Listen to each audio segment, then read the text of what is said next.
Not doing something else, you know.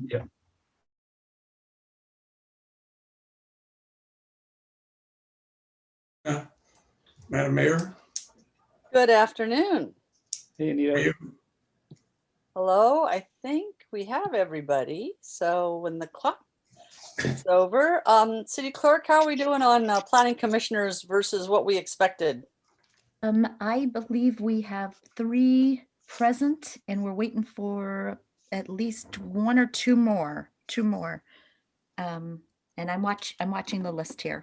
Okay, thank you. I understand that Ms. Bodnar is not going to join us. Yes, I understand that too. And Shelley is also not joining us. Okay, then we are waiting for Commissioner Ahi and Commissioner Merrick.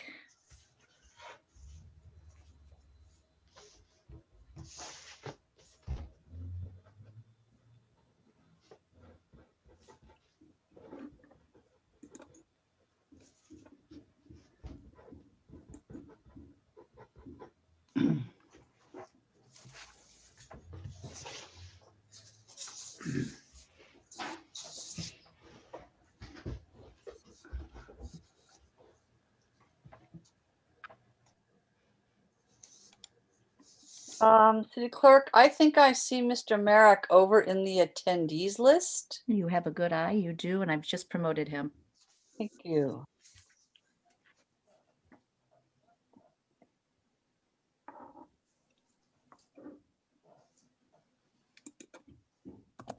Oops, I believe all the planning commissioners are now here. I believe so too. Great. All right.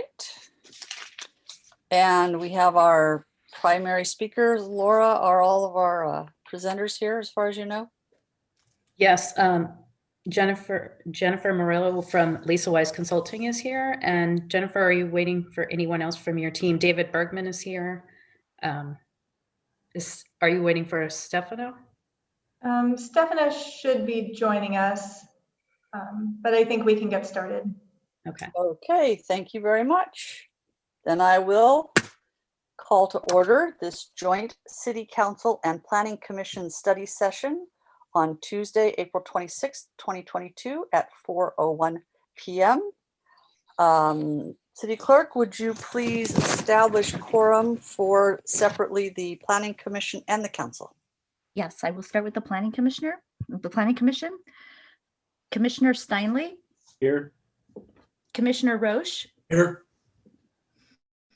Commissioner I, Here. Commissioner Bodnar, Commissioner Merrick,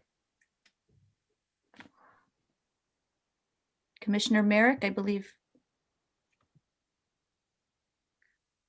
Trying to mute himself, but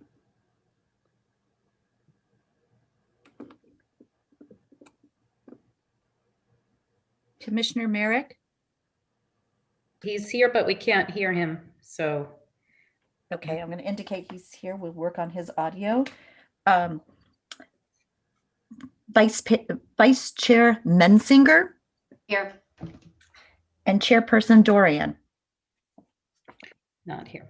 Thank you. We do have a quorum of the Planning Commission, so I'm going to take the role of the commissioner or the council. Councilmember Flagger. Here. Councilmember Lee Ing.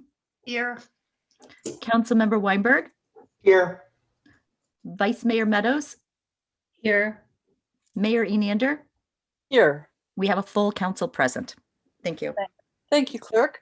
Next item would be comments from the public on the only item on our agenda. And because it is a study session, we limit comments to the item that is on the agenda.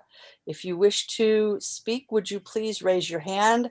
And because we are going to try to get through a lot of comments today, I know I'm going to wait a full minute for people to raise their hands, at which point we will cut off the number of people who want to, or the people who want to come and speak.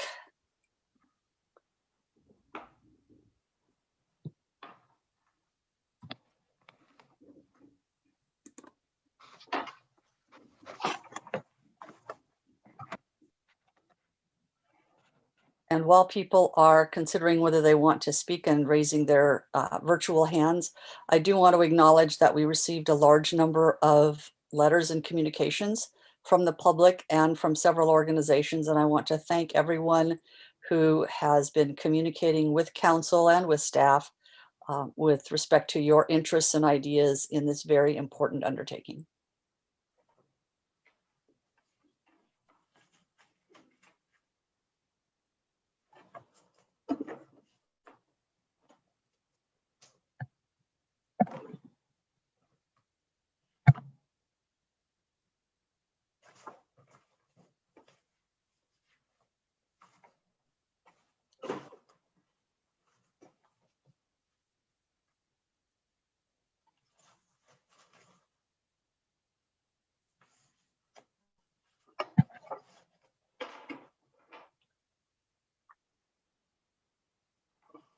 Clerk, I think I see 11 hands.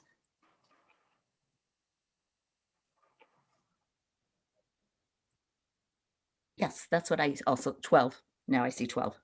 12. 13. 14.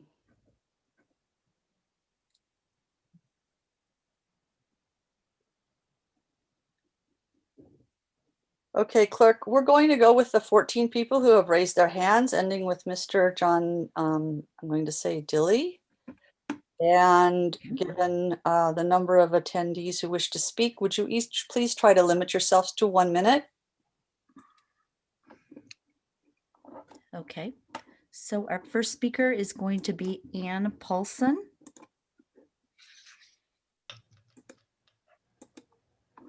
Hi, City Council, and hi, Plan Commissioners. I'm Ann Paulson, and I have to say, I do not envy the City Council today. You have to do enough zoning modification to produce capacity for 2,000 new neighbors, plus a buffer of a few hundred more. And the choices you're offered today, which I hope you choose all of them, they're all good choices, are not enough. You're going to have to find more capacity than that. So I would ask my neighbors, when you're telling the City Council where you don't want housing, perhaps it's next to you, have a heart, and also tell them where you do want housing. We need to find space for a lot of new neighbors.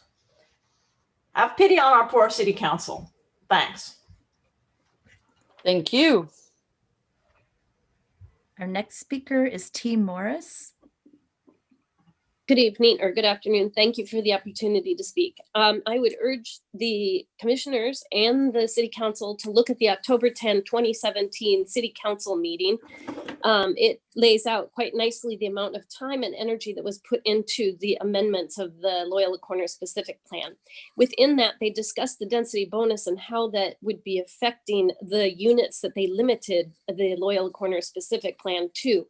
As it is, we can still get upwards of 80 to 100 units due to the density bonus placed in Loyola Corners.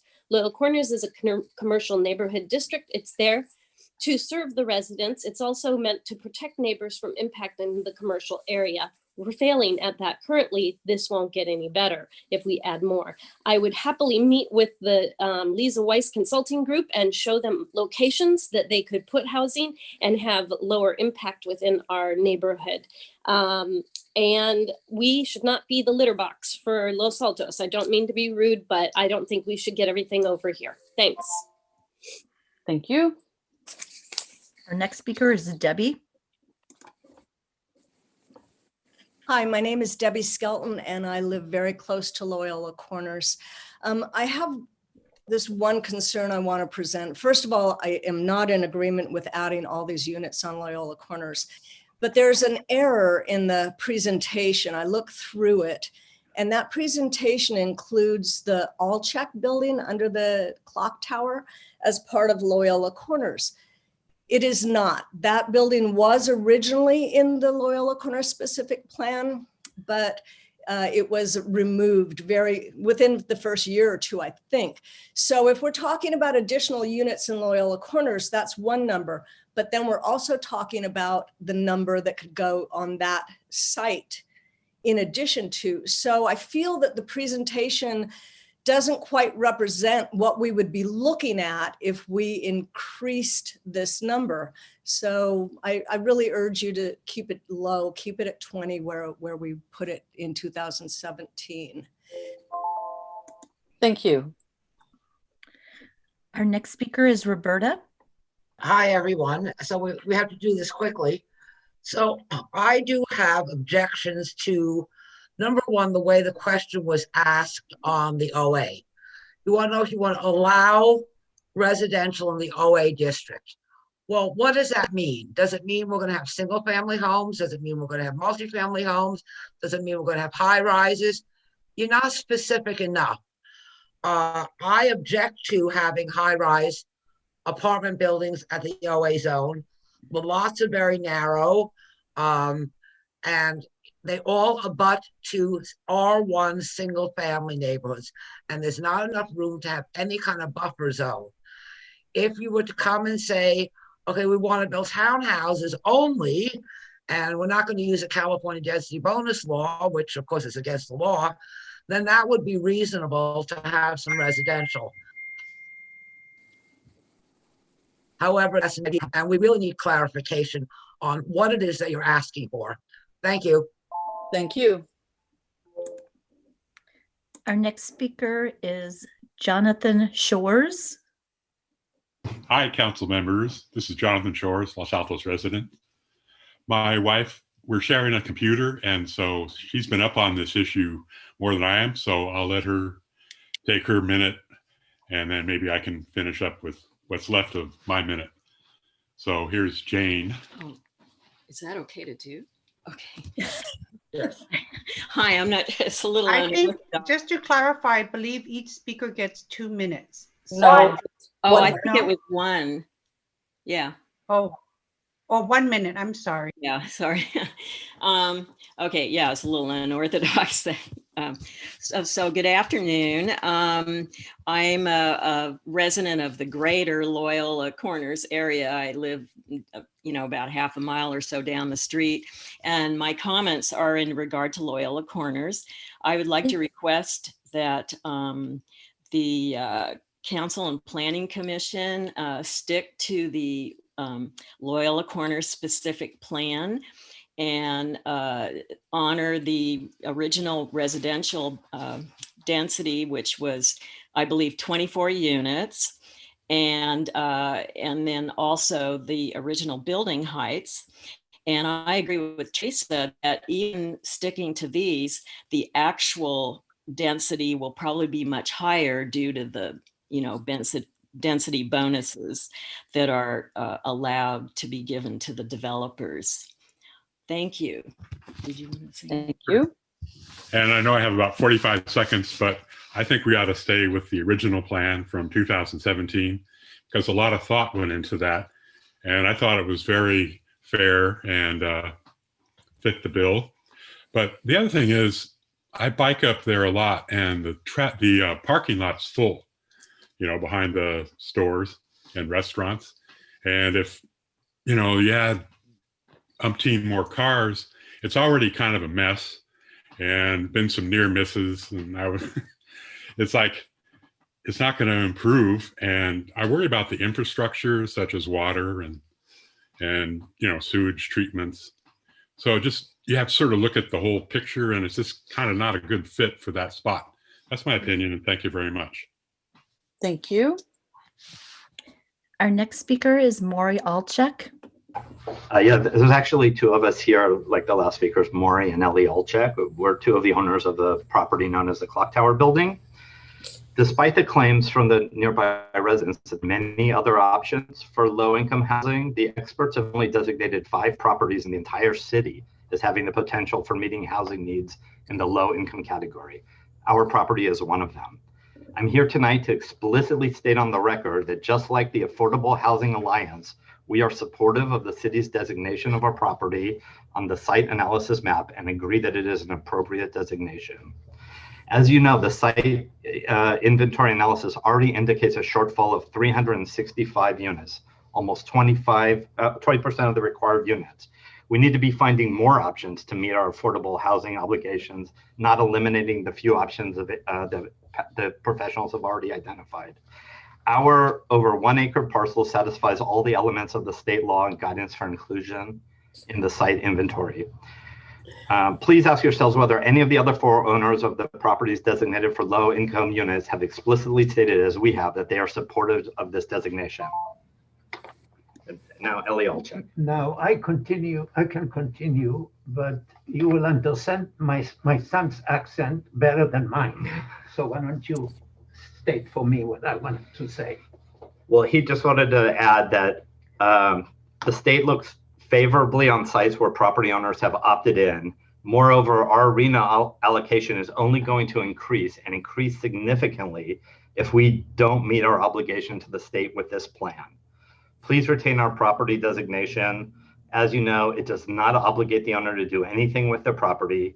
By contrast, removing the designation at this stage would be irresponsible and harmful to meeting the city's legal obligation and our desperate housing needs. Thank you. Thank you. And that, by the way, I have. Oh, okay. Yeah, I think we. Our next speaker is John Baer. So part of this discussion is to address policy issues. And unfortunately, the analysis that was provided did not provide much analysis or facts for you to make policy decisions. I'm going to talk specifically about the OA district and specifically of the district on the east side of San Antonio Road where I live.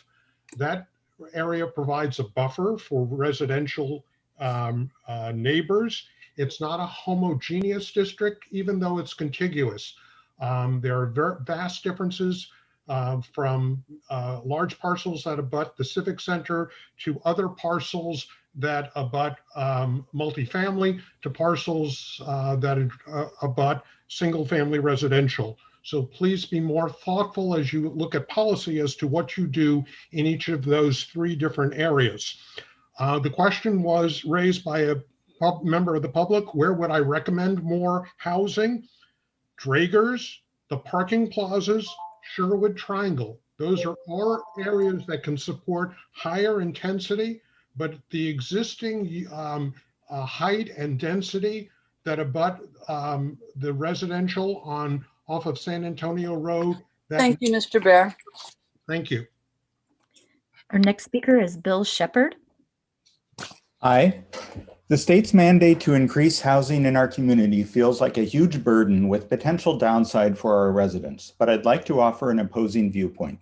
Increased density can improve some of our failing business districts. Loyola Corners is an example. Business conditions have been deteriorating for years with a revolving door of failing businesses fronting Fremont Ave.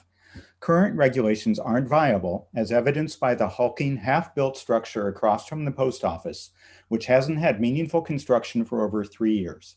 Why? Because not enough density is permitted to create successful projects.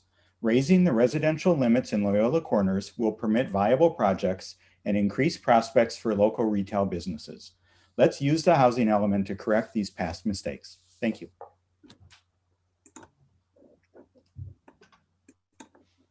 Our next speaker is Mike Alchek.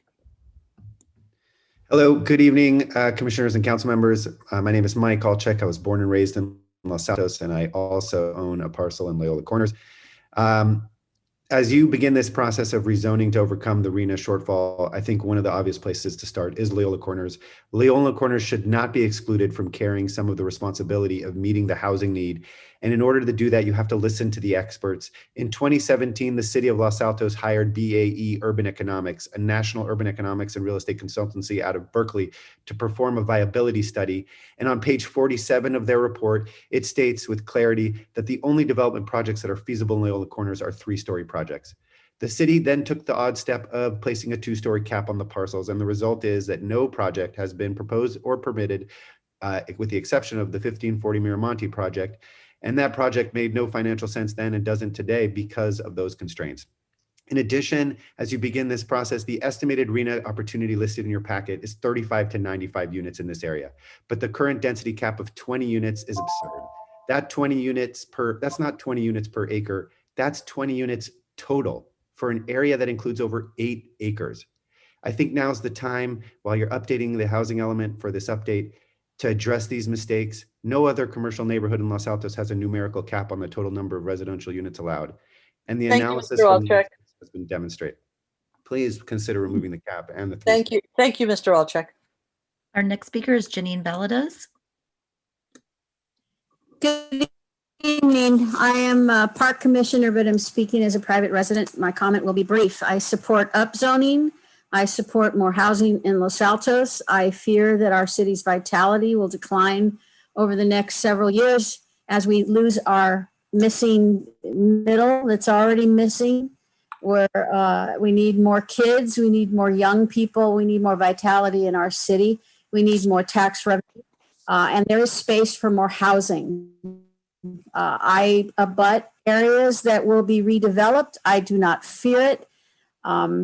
And I highly encourage the city to upzone and to encourage the building of ADUs, lot splitting, and higher density areas throughout the city. Do not want areas that become very isolated areas where we will get new neighbors. Thank you. Thank you. Our next speaker is a call-in speaker with the last 4 digits 5715. Hi. Hi. Hi, this is Brett Beadle. I live very close to Loyola Corners on Lundy Lane. And, you know, I was involved with the 2017 decision, and a lot of people, the Olczaks and the planning person, they, you know, the reason why it was created and there was rules put in place for, in the 2017 agreement was because of the location of this property. It's in a residential area. There was traffic concerns. There was, you know, housing concerns as far as I forget that part, but it was traffic. It was so many things. The beauty of the neighborhood, and you know, I just feel like my last comment, if a decision is made like this, we need broader participation from the neighborhood. I'm only aware of this because of land, right? I guarantee you, if this was made public in this area, you'd have hundreds and hundreds of people saying no, keep the 2017 decision, because it was designed for the area. Thank you. Thank you. Our next speaker is Sharon Fingold.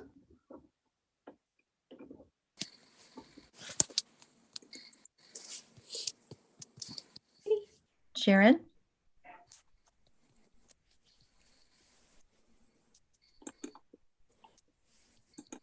Yes, can you hear me now? Yes. Yes. Thank you. So I'm a resident of Los Altos since 1992. So that's about 30 years. I'm also a BAT and a CERT resident. And I just want to speak in favor of additional housing. We need to meet the state's requirements. I don't want any more. I don't want to have any more lawsuits with expensive payments from our city when we can avoid them. I want to support our emergency.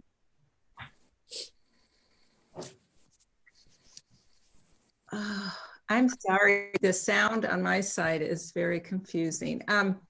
I just want to speak with it and support our getting middle income people here, emergency staff, city staff, and our teachers all deserve housing to make our community a complete community. Thank you. Thank you. Our next speaker is William DeLang. Good afternoon. My name is Willem de Lang. Do you hear me? Yes, we do. Yes, I've been a resident for 35 years in Los Altos, and I live about half a mile from Loyola Corners. I do use Loyola Corners a lot to drive through and also to go to the post office. I would like to endorse the 2017 decision that was made at that time for various reasons, and that was a careful study weighing a lot of factors, and I want to stick with that because it's also necessary for the infrastructure there around Loyola Corners. It's already very busy, and the streets are narrow. It's all residential. There's not much space for parking. So taking all into consideration, I would hate to see 90 additional units, whatever it might be. Keep it at 24. There's enough space in Los Altos to put high density units like downtown. There's a lot of parking lots that are still above ground, like Dragas, etc. They could all go underground, and we could place units there to have the teachers live there. So please do not crowd Loyola Corners out of safety concerns. Thank you. Thank you. City Clerk? Yes. It appears that since we announced a cutoff, we've had 6 additional people indicate they want to speak. I will take those people, but that will be the end of our public comment. Okay. So anybody who wants to speak, put your hand up now, or we will be moving on to the next part of our meeting tonight. Okay, so our next speaker then would be John Dilley. Hello. Hi there. We've been living here in Los Altos, east of San Antonio Road, adjacent to the OA zone since about 1995. So my reading of the material, can you hear me? Yes. Okay, my reading of the materials here, I agree that it was not specific enough to be certain what's going to show up there. Seeing the development and the proposals on First Street, those structures, I'm concerned if the new zoning of this OA has much taller structures impacting visibility of the sky from the residential OA adjacent parcels, and significantly increases traffic through residential streets, which may impact safety for children biking and walking to school. I also concur with the observations from the Lisa Wise consulting packet that observed that the OA district has narrow lots, which Roberta mentioned, and shouldn't be rezoned to allow residential, quoting from that report, as well as concern about allowing residential in the OA district and insufficient parking. The residential feel of Los Altos is a significant charm of this city, and it would be a shame to lose it. Thank you. Thank you. Our next speaker is Tom Ferry. Hi, thank you. I'll try to be quick. First, I would like to say there was not enough notification of this consideration for adding units to Loyola Corners, and I think you need to notify sufficiently so that the residents understand. Most of us only found out about this in a roundabout way in the last 24 hours. Number two, I agree that that the 2017 review was done well with plenty of resident input. Please go back to that process again. I'd like to point out that we're not talking about 20 total units. We're talking about 20 additional units, which unfortunately may or may not be priced at a level that will bring low-income people, probably not. And I would like to say as a final thing, unlike some previous speakers, I have no financial interest in real estate in Loyola Corners. Thank you. Thank you. Our next speaker is Damergy. Hi, I'm Salim. I support an all of the above approach to new housing. Every year, it gets harder and harder for middle-class people to move into Los Altos.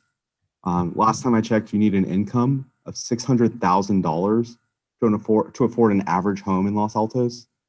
There are private islands in the Bahamas and castles in France that cost less than an average home in Los Altos. That's not a joke. And it's because we ban apartments and modest housing like townhomes and duplexes. Well, thankfully the state has stepped in, so no longer duplexes are banned, but every other modest housing type is banned virtually everywhere in Los Altos. There's only 3% of residential land where you have choice. I don't think you'll get a compliant housing element even with these options that are on the table. Aside from the basic arithmetic error that the mayor pointed out at the last presentation, there are really ridiculous claims like we're already 80% of the way to hitting our RENA target. We need what's on the table today and much more. Thank you. Thank you very much. Our next speaker is Henry. Hi, yeah, my name is Henry. I live in Los Altos, Loyola Corner. In fact, I walk through that corner every morning. That's my routine of my walk every day. And then I want to comment on the proposal. First, I think we need to look at all the people that comment on this meeting. I think we really want to hear the people that actually live here and have no commercial interest on it. I think this is more a residential area. I don't think that you're speaking on the term because of some commercial reason. I think that's applied to us. Second, regarding someone said that, hey, the business not doing well, I think you guys need to look at Loyola Corner. There's a cafe hotel in there. There's Tom people there. Walk through in the morning and nighttime. The business is doing very well. So I don't know why people think that, hey, we need more people here to pump up the business. The last thing also I want people to look at that, walk through it every morning, look at the traffic when people start going to work. It's a jam in over there. So you put in another 30 more units, there'll be a disaster. Okay, I think my time is up. Thank you. Thank you. Our next speaker is Alice. Hi. I have been living here ever since 1993, so it's almost 30 years. The first comment is the study by a group of people. They have the study have no impact on the investment of their assets in this area. We own the residential units in this area that impact us, that doesn't impact them. So study that 40 units total in 8 acres, they can do it. The impact will be on us. The second thing is if we free a building this time, I don't know what's next 2 years. That is another concern. Again, as mentioned by many people, the infrastructure is not here because Miramonte is just a narrow street. It cannot be expanded. And also I don't have financial commercial interest in the development. Some people they did. Thank you. Thank you. Our next speaker is Pat Marriott.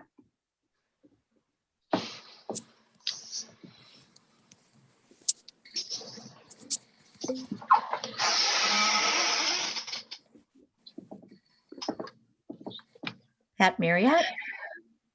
Pat, it looks like you're not unmuted. Can you unmute yourself?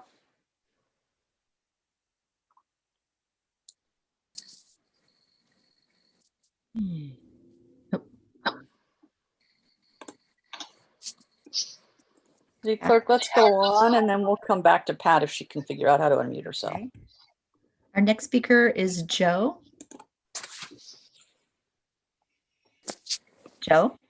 Yes, hi. Hi. Good evening. Good afternoon. I just want you to know the reason I couldn't raise my hand is because I was downtown and the cellular connection was so bad that this software did not work. So I had to drive a mile away to get coverage. In any event, for all the people who are saying don't touch the OA zone, don't touch Loyola Corners, the question is, where are you going to put the almost 2,000 units? It's a lot of units, and if we don't upzone some of those areas, I live walking distance to both areas actually, and I get that people don't want the houses near them, but we need more housing. And so where is the housing going to go? The question. So we have to upzone. If you are only going to say, don't put it here, you need to think about where to put it. And I think Loyola Corners would be a great asset for the city. Thank you. Thank you. Madam Mayor, that is all I have for public speakers. And it appears as if Pat Marriott has left the meeting. Right, she may be trying to log back in, but I similarly do not see her. So I will close public comment at this time and we'll move to the next part of our meeting. And I'm going to turn it over to Jen. I think you're going to do the presentation, right? Is going to present. I'll just introduce quickly that we started this conversation back on March 22nd with the presentation. And at that meeting on March 22nd of the City Council, the role of the Housing Elements Subcommittee, the Mayor and Councilmember Flagor, was expanded to include more generally reviewing the housing element. And we did meet with the Housing Committee on April 13th for further discussion with staff and the consultant. And so tonight, we have incorporated some of that feedback. And Jennifer, I will turn it to you for presentation. Great, thank you so much, Laura. Good afternoon, Mayor, council members, planning commissioners. I'm Jen Murillo with LBC. I am here with my colleagues, David Bergman, Stefano Rikiki is on the line as well. And for our presentation today, we do have similar content that you have seen before, both from the March 1st community workshop and from the March 22nd council meeting. But today, we're really focusing in on those policy questions related to the site's inventory and rezone program. So we're looking for direction on those questions today.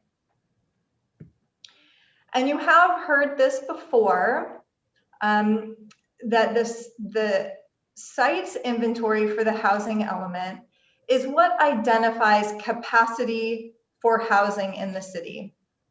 And when we talk about capacity, we're talking about properties that allow residential through its zoning and are vacant or underutilized sites. This is different from our analysis of housing constraints, and I'll talk about that in a few slides. But in our sites inventory, we identify properties based on an income level to align or reflect the regional housing needs allocation, or RHNA. We have talked about RHNA a lot before, and we have information on the project website, losaltoshousing.org, to go into that in more detail. But in terms of the site's inventory, identifying property with capacity and identifying income levels for those, the property owners of those sites are not required to build per the site's inventory. They still have the flexibility to propose development applications or proposals as they see fit. The city's role is to encourage and facilitate housing, the production of housing at all income levels through programs in the housing element. So that's the linkage between those programs and the site's inventory. The site's analysis uses methodology and assumptions that is based on state-issued guidance. We've talked about these at the last couple of meetings, and we do have information on that and the state guidance on the project website. The three methods we're looking at for addressing the RHNA capacity is through ADUs, pipeline projects, and sites.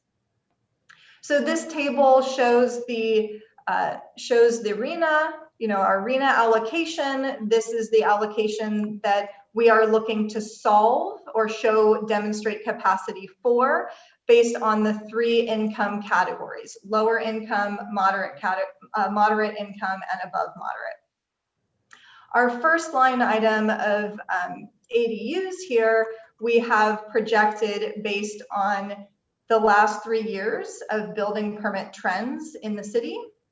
And then the income categories are identified based on an ADU survey conducted by ABAG. Pipeline projects are projects that are approved or under review at the city. And those are projects that will not have a certificate of occupancy until after June 30th. And the units identified there are based on those projects, units proposed or approved at the income levels proposed or approved. So those ADUs and pipeline projects are treated differently from the sites themselves. ADUs and pipeline projects are more or less a given. So then that leaves us the remaining arena for us to solve through sites. And the sites are identified based on, again, methodology and assumptions based on state guidance. And that's identifying the sites, projecting capacity for the sites, and then categorizing them into an income bucket. The capacity for sites is identified at a level below the maximum allowed density and also below development trends. Then the income level is identified based on what is state issued guidance, which uses density as a proxy for affordability. Meaning that for lower income sites, they're identified as lower income because they allow density at 30 units or above. Then moderate income has a lower density, allows density of 20 to 29 units per acre. And then above moderate has densities allowed at below 20 units per acre. So this may seem counterintuitive, right? We have the fewest number of units identified in the above moderate. These are market rate units, right? This is not what's happening in reality. The city is producing market rate units. That's what dominates production, right?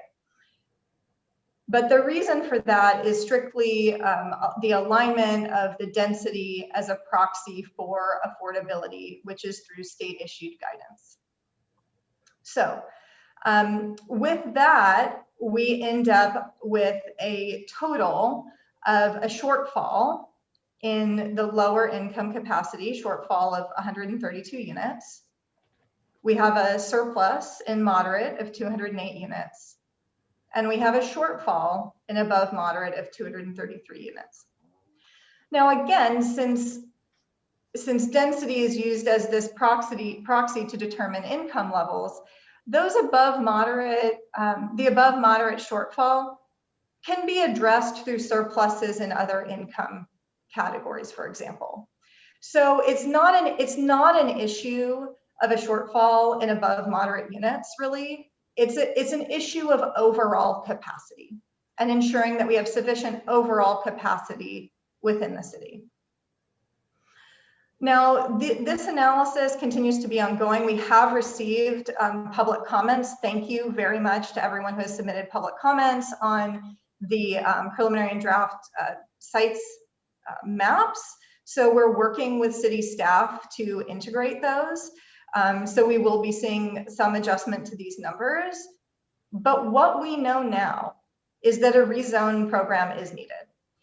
So we need to address at a high level, is the purpose of the conversation tonight, a high level to discuss these policy options that we can get your direction on for how we can move forward with addressing the shortfall through a rezone program.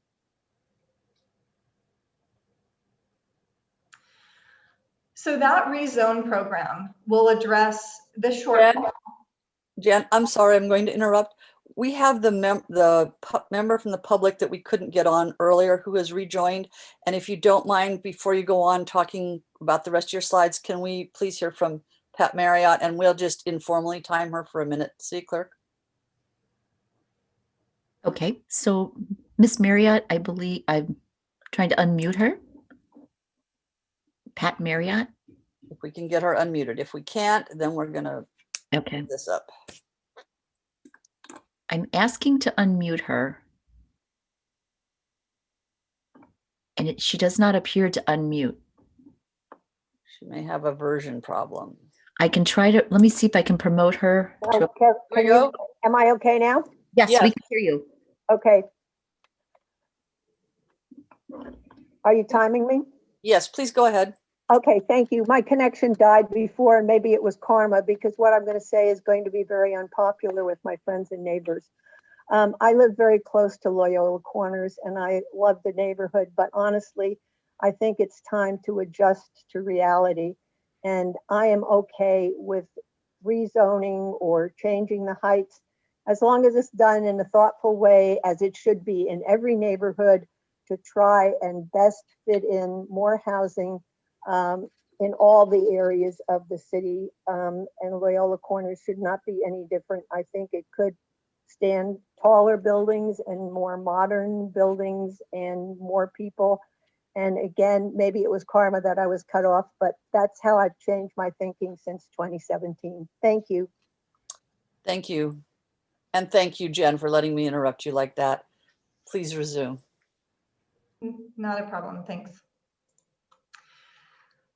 So for the Rezone program, we're looking at accomplishing capacity in two potential ways. Looking at allowing residential in areas where it's not allowed today. And also, or increasing density in zones where residential is currently allowed today. So those are two methods where we can increase capacity. Since we have a shortfall in lower income, our rezone program will address that. And the state has specific requirements for a program to rezone for lower income capacity. And those include that multifamily must be allowed by right, meaning there's no discretionary review on the side of the city. If 20% of units are affordable to lower income. Also that at least 6 units be allowed on each site. Now that's essentially aligned with the threshold of having 30 units of density on at least a half-acre site. So that pretty much goes hand in hand with that. And then allowing 100% residential. Now, this would be unless over half of this lower income capacity shortfall can be accommodated on exclusively residentially zoned property. And that is just something that we don't think at this stage can be achieved. Additionally, any site that was used in the previous housing element or your current housing element and is identified as a lower income site in this update must also allow housing by right if 20% of units are lower income. So these requirements for the Rezone program don't affect the capacity we're discussing. It's just to note that these are requirements and parameters that you should be expecting to see in the rezoning program.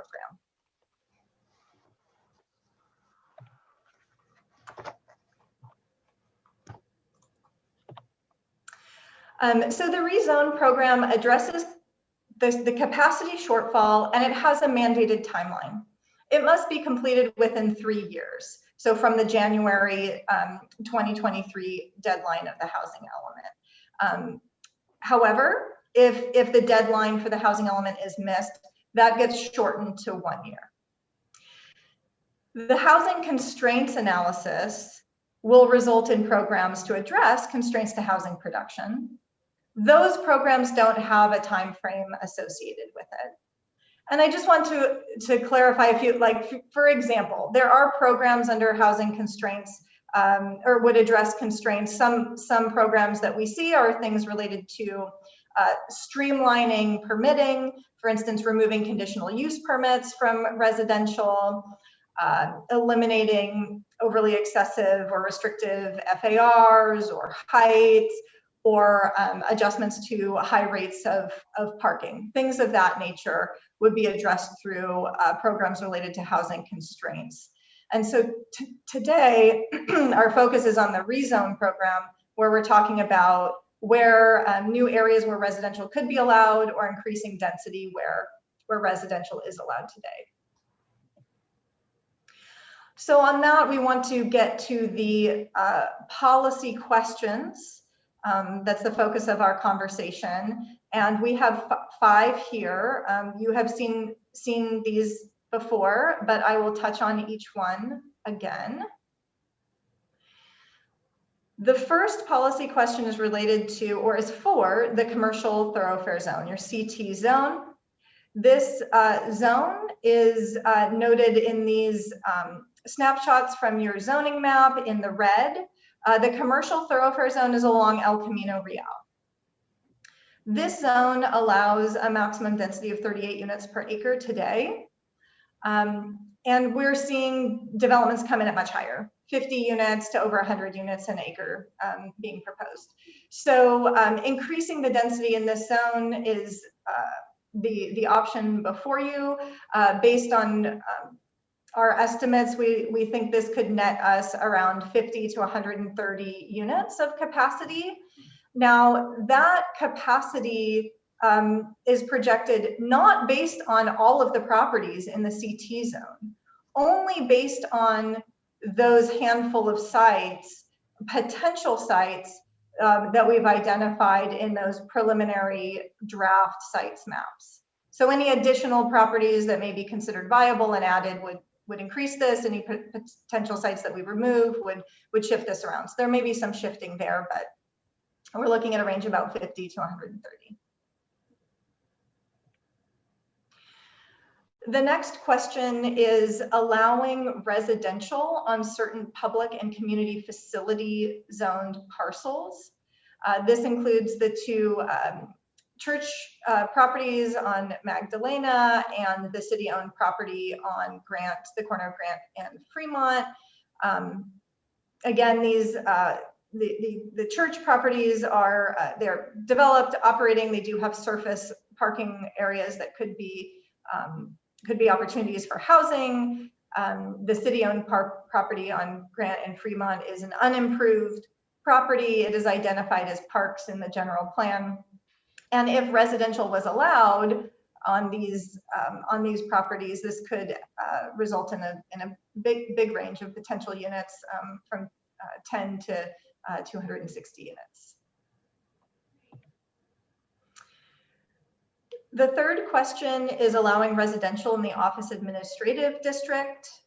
This district is in the purple here, dark purple in the zoning map, and it's located in a variety of places in the city, but mostly focused on the east side of San Antonio, east of downtown, and on Los Altos Oaks.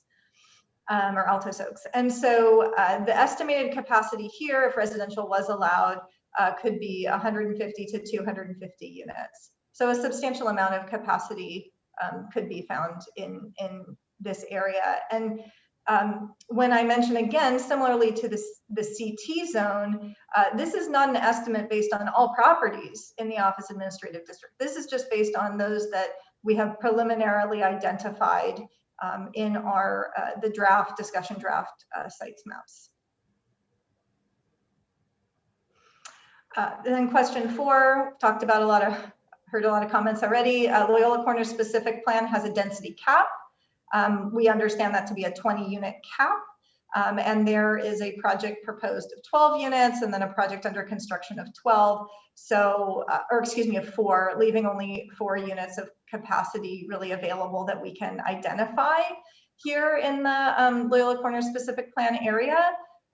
We can't count, density bonus on top of that.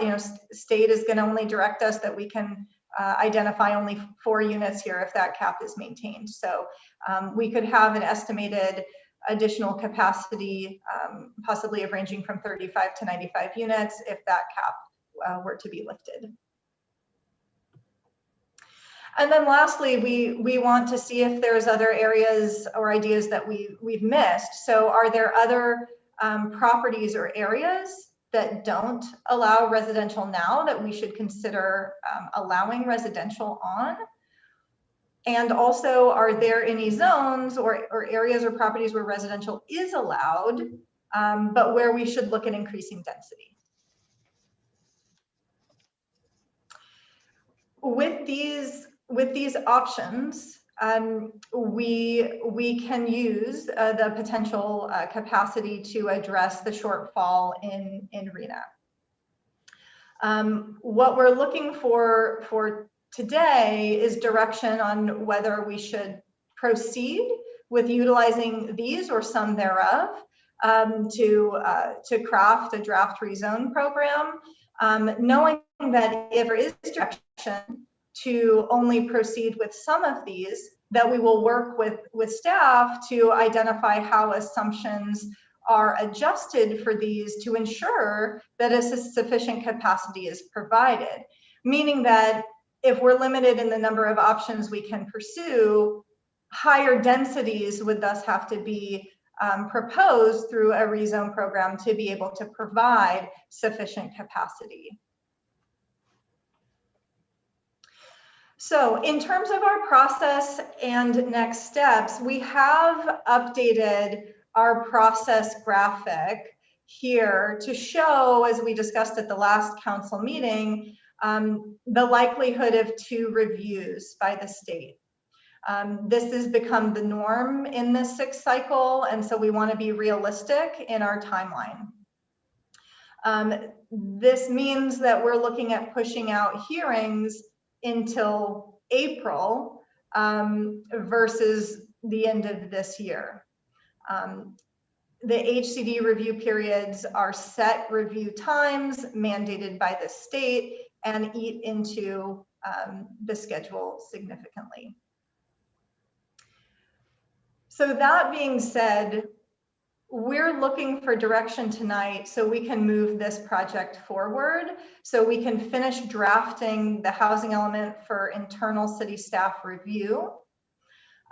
Following that, we'll be able to provide the housing element draft available for public review. That would be reviewed for 30 days. Minimum, that's requirement by state law, and we plan to have meetings with the Planning Commission, City Council, and public to discuss the draft.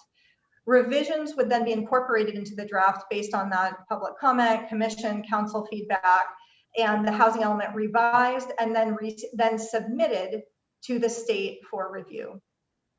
So while the deadline is January of 2023, we have a 4-month grace period that ends in May of 2023. But as you saw with the schedule, we're looking at hearings in April of 2023, leaving us with, I would say, no cushion for delays. So we want to make sure we move forward efficiently to stay within our deadlines. So thank you very much. This is the project website and email, and we really appreciate your time and look forward to the discussion.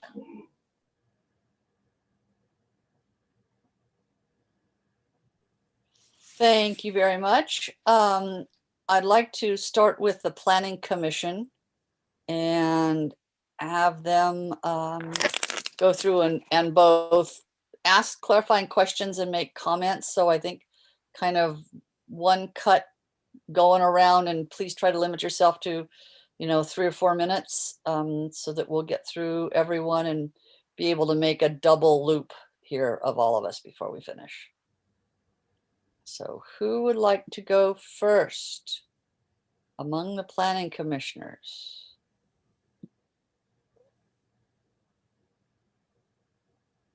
Anita, I'll start if you want. Sure, go ahead, Mr. Steinley. Okay, this is for Jen, to follow up on what you were saying. If I understood correctly, if we do not achieve the capacity by other means, we will have to do a rezone program. Is that a fair statement? You will have to do a rezone program. Period? Yes. Irrespective of anything else? Yes. Okay. I was curious, and I'll just ask this one question at this point. You gave us the 5 options. Were there other options that you had actually left on the list? Those are the only ones that seemed to be workable? Because you say other, but did you have other in mind? We don't have any other. We worked with staff and based on public comments to identify these 4 we have before you today. That doesn't mean there aren't others out there, but there aren't any we're keeping in our back pocket at this point. Okay, thank you. Okay, I'll pass for now. Okay. Let's go next. I'll go ahead, Anita, and go next. Thanks. A couple clarifying questions, just so I make sure I understand sort of the parameters, what we're working with. What is defined as a unit when we look at this? Does it matter if it's a 1-bedroom, a 3-bedroom, or a studio? No, it does not. So if you're really, I mean, I'm not saying this is a good idea from a policy perspective, but if you're trying to hit your numbers, one could just say you're going to all build a lot of studios and it will give us more units than a 3-bedroom unit, correct? Well, I think the state would look at that as a constraint to meeting needs at all income levels, but yeah. Okay, I'm just trying to understand because it seems using a unit definition is not the most logical way to look at this, but that seems to be the constraint we have. My other question, just so I can understand things, in the numbers that you had for the ADU category, did that include, I know you said it was based on sort of permit applications, et cetera. Did that include any uptick we might see from SB 9, which makes it much easier to do ADUs or to do more than 1 unit on a 1/4 acre right now in Los Altos? No, the ADUs are strictly based on trends from ADU permitting over the past 3 years. So there are no projections based on SB 9. And David Bergman may have input on that. Yeah, just to preempt questions on SB 9. About 3 weeks ago, HCD did issue some, it's not full guidance, but it's a question and answer sheet. And they included a section on how SB 9 interacts with other housing laws in the state, including housing element law.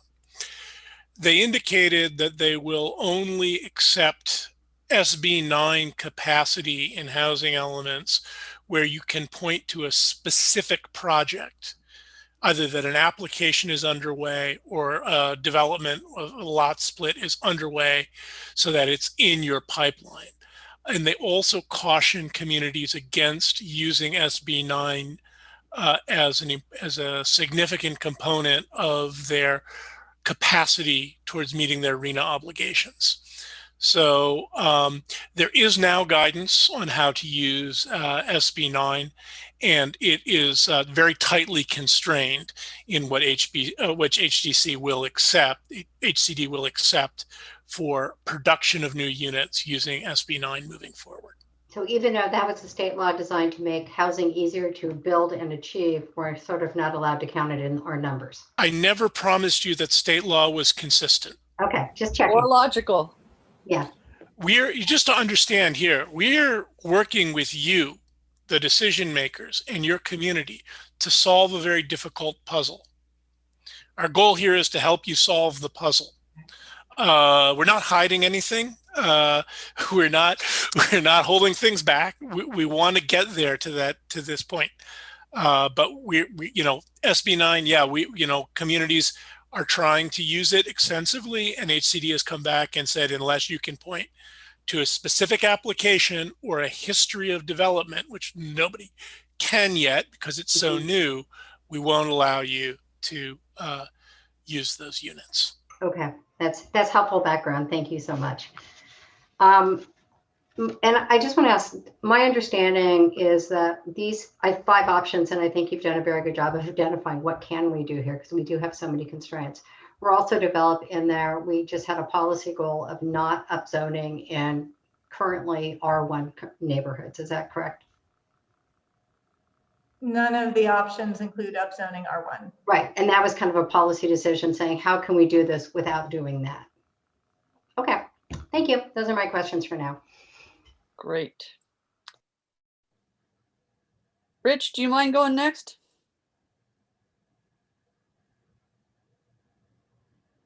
Well, I could tell you I'm having mute problems on my computer and I can't hear anything. This is just we need the housing. We know that we need the low income and the moderate housing. Where do we put it? Clearly, the rezoning is an issue. I think we can probably do some things. One of my concerns in the projects that we've seen is the neighbor. If we're going to rezone something, I think we have to give really good consideration to the adjacent property owner. I will go if I can, and if I'm out of line, somebody stop me. We recently reviewed a project in Loyola Corners, 3-story, if I recall, where the area was only allowed 2 stories, and didn't seem there was any consideration for the adjoining neighbor, single family bungalows behind it, across from it.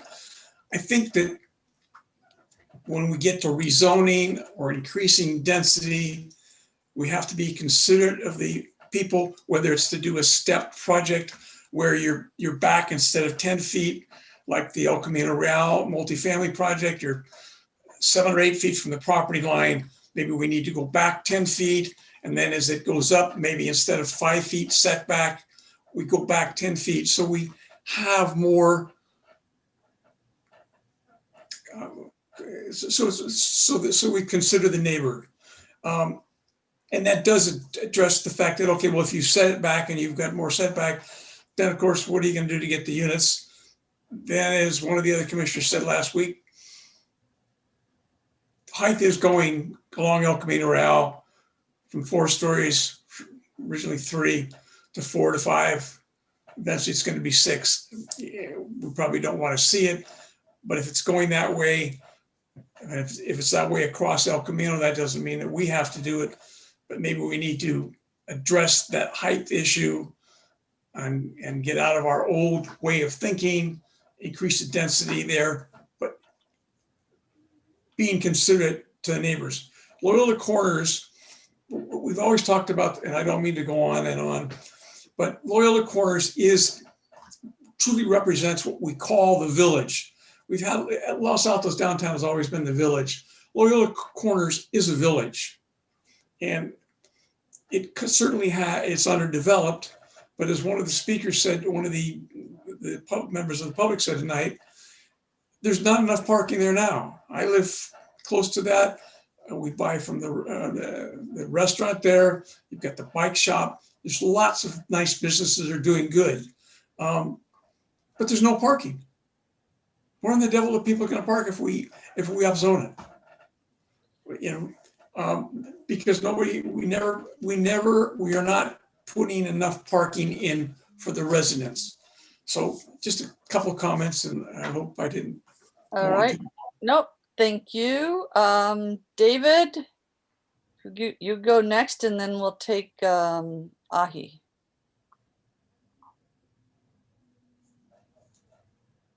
We can't hear you, David.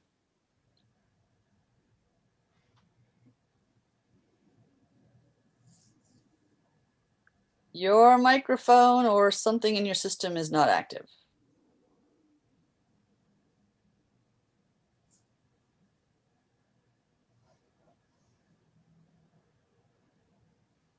And through the mayor, if I may, because this, as you know, has happened to me many times, maybe he can call in on his phone. Yeah. If push comes to shove, call back in on the phone number. There we go. Process. Says he's connecting to audio, so maybe. Nope. Oh. Why don't you try calling in on your phone? Using the phone number, and we'll get you. Mayrus, can you make your comments and questions? Sure. The only questions I had on the R3 zone, there are some kind of antiquated things in there in terms of density per acre and kind of low FAR. If that were to be modified, is that something sizable, or is that just not enough? I just wanted to know if that's going to move the needle at all.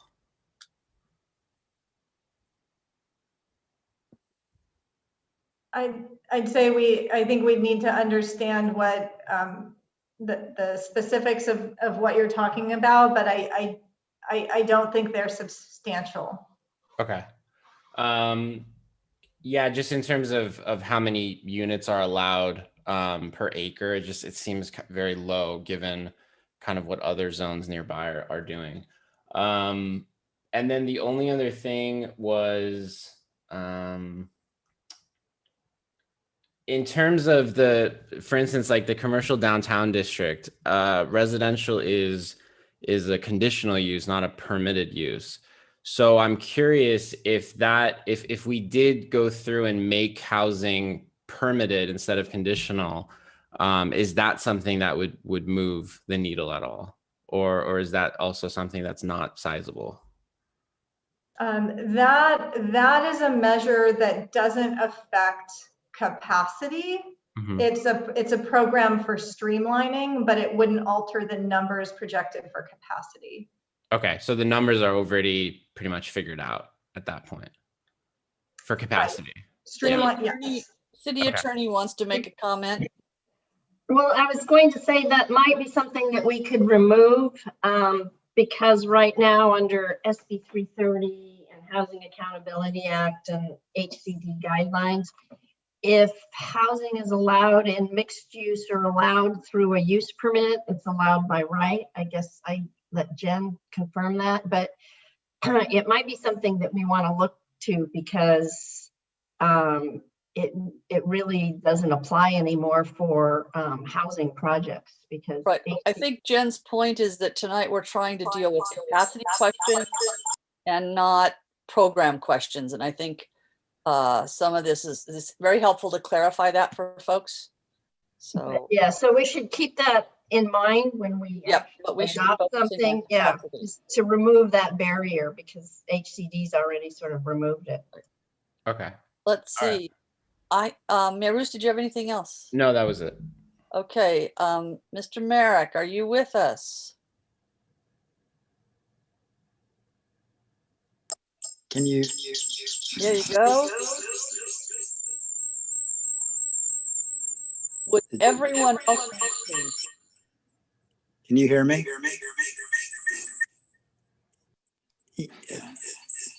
This isn't working on my end. I apologize. I'm going to have to try because you something have different. 2 items open. You would have to close one of them. Yeah, you have to close your other device and then you won't get all that echo.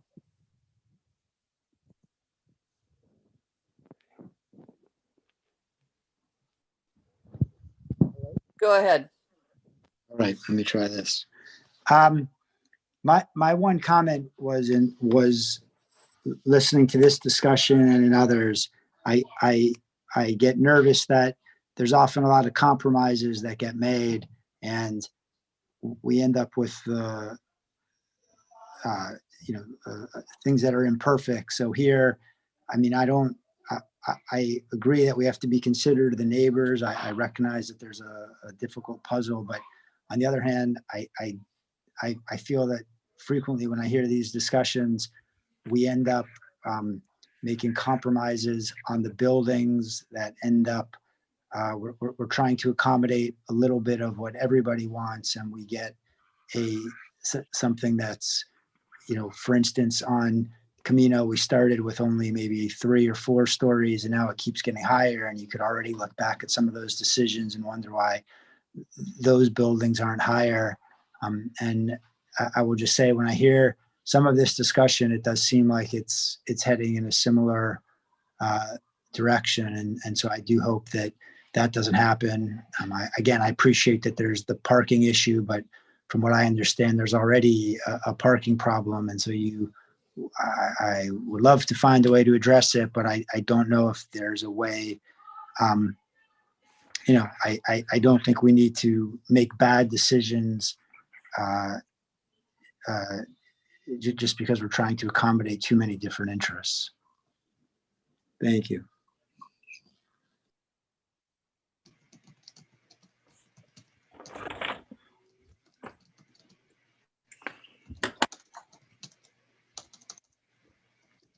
So let me go to my colleagues on council. And I'm just going to start. Yeah, go ahead, Councilmember or Vice Mayor. Thank you, Mayor. So I'll just zip through a few questions, not in any particular order. So there's some very broad ranges in what you show us as estimates. I'm not quite sure how you arrive at the lower end and then how you arrive at 4 to 5 to 6 times at the higher end. Can you please explain that? Yeah, so that can be, we're trying to be conservative in terms of the ranges that we provide, but there are big ranges depending on the number of which sites are included or not included. So a great example is the PCF option, which has 3 parcels, 2 of which are 6 acres, right? They're large properties. So in theory, there could be a significant amount of capacity if they were rezoned for residential, or there could be a very small amount of new capacity depending on the parcels that are ultimately included. It also depends, for example, in the commercial thoroughfare zone along El Camino Real, we could look at different density levels, right? So depending on how high the density level is increased, there could be a range of what we look at in terms of capacity. So it's both based on assumptions relative to potential densities and also potential sites that are ultimately included. And just so you know, we're not allowed to randomly choose what the density and capacity would be. We'd say, okay, we'll make it 500 dwelling units per acre and we're done. We'll walk away. We got our arena made on one site. We have to be able to demonstrate with precedent that units are being produced at those density levels, either in the community or in neighboring communities.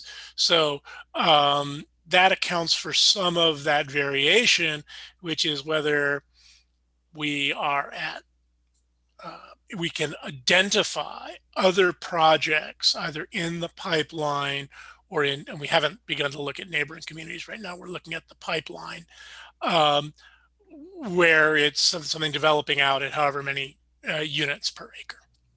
Okay, so these are realistic estimates of either the number of sites, not the number of builds, because these don't have to be built, but realistic number of sites that we could increase by adding more sites, or we could increase by adding greater density. Is that what the range is?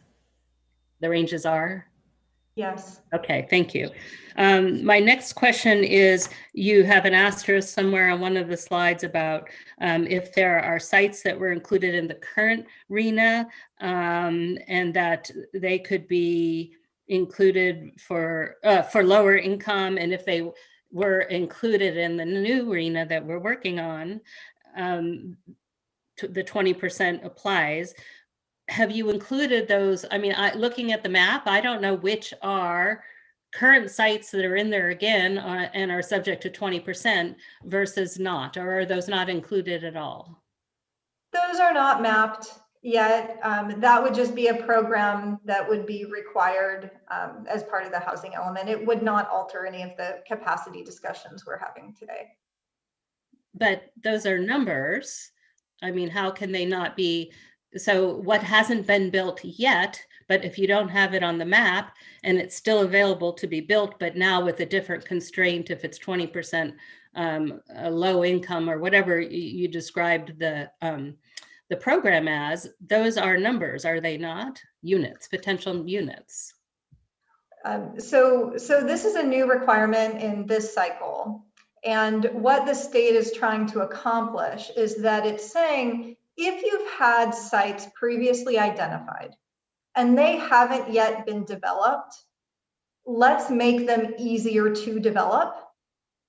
And so if you are reusing a site from the last cycle and you're identifying it for lower income, we're going to make it easier to develop. If a developer comes in or property owner comes in with a project that has 20% of the proposed units affordable to lower income, if that is the case, then those must be processed by right without any discretionary review. But you said that those are not mapped. So if we have sites that haven't been developed and they're in our current, the current housing element, aren't those numbers that we can put in that are by right for, all I'm trying to understand is if those current things that have not been built, are they in the map and included in the estimate for the RENA numbers for the new housing element? Apologies. They are absolutely included. However, they are not indicated on the map as a reused site. Okay, thank you. So they're there, but we just don't know which ones they are. It might be important to know that in the next iteration. Then for example, the OA zone or the commercial neighborhood zone, and let's say we want to rezone those for some level of residential, does the OA zone go away and it gets replaced with this residential zoning, or does it stay OA or commercial neighborhood or whatever as it is until someone chooses to develop it? In other words, are the zones simultaneous, or does one go away with the new housing element? So the mechanism or tool with which you implement your rezoning program is part of what's figured out during that time frame of implementation for your rezoning program, right? 3 time frame to implement it. You could look at different options. The city could develop a new baseless zone that applies to these properties. The city could develop an overlay that applies. It's the mechanism with which the rezoning is accomplished is at the discretion of the city. It just has to meet the state's requirements. Okay, so that's part of the rezoning program. My last question is there a kind of zoning, and I'm not sure that we have it, but I'm going to throw out as an example, and it could be a bad example. We have, I believe it's the R3-4.5, which didn't used to have any development standards, and then they were put in place within the last few years. And that's sort of the city's, I think, one duplexy area, though that might not be accurate anymore. But is there a way, a specific zoning for missing middle? So if we wanted townhouses to rezone and have townhouses, or to have another duplex court like this Marshall Meadows and whatever else, that the 3.3-4.5. Are there zoning tools that specifically allow us to do missing middle rather than height-based type things where you keep stacking another floor and another floor? Oftentimes, jurisdictions implement form-based zoning as a tool to accomplish housing types that you're discussing, Vice Mayor. So that is a tool. I think the discussion of that is probably outside the kind of the scope of what we're doing here, but that is a tool that's used. And yeah, the one thing that you would still need to do is to keep the density levels that you committed to, in order to be able to demonstrate that you can accommodate new housing at all of the income levels through the entire housing cycle. But this is the advantage to having the housing element certified before the end of the deadlines, is now you have 3 years for which you can work out the specific development standards that the community is interested in, as long as you retain those density commitments. Right. And then just one, sorry, I lied. I said I was done by one sort of comment / question. The rezone program options summary that gives us the ranges when you pose the policy questions, it doesn't give us a breakdown between the income levels. And so we're not going to have a lot of granularity when we talk about that. But anyway, thank you, Mayor. I'm done. Thank you. Who wants to go next?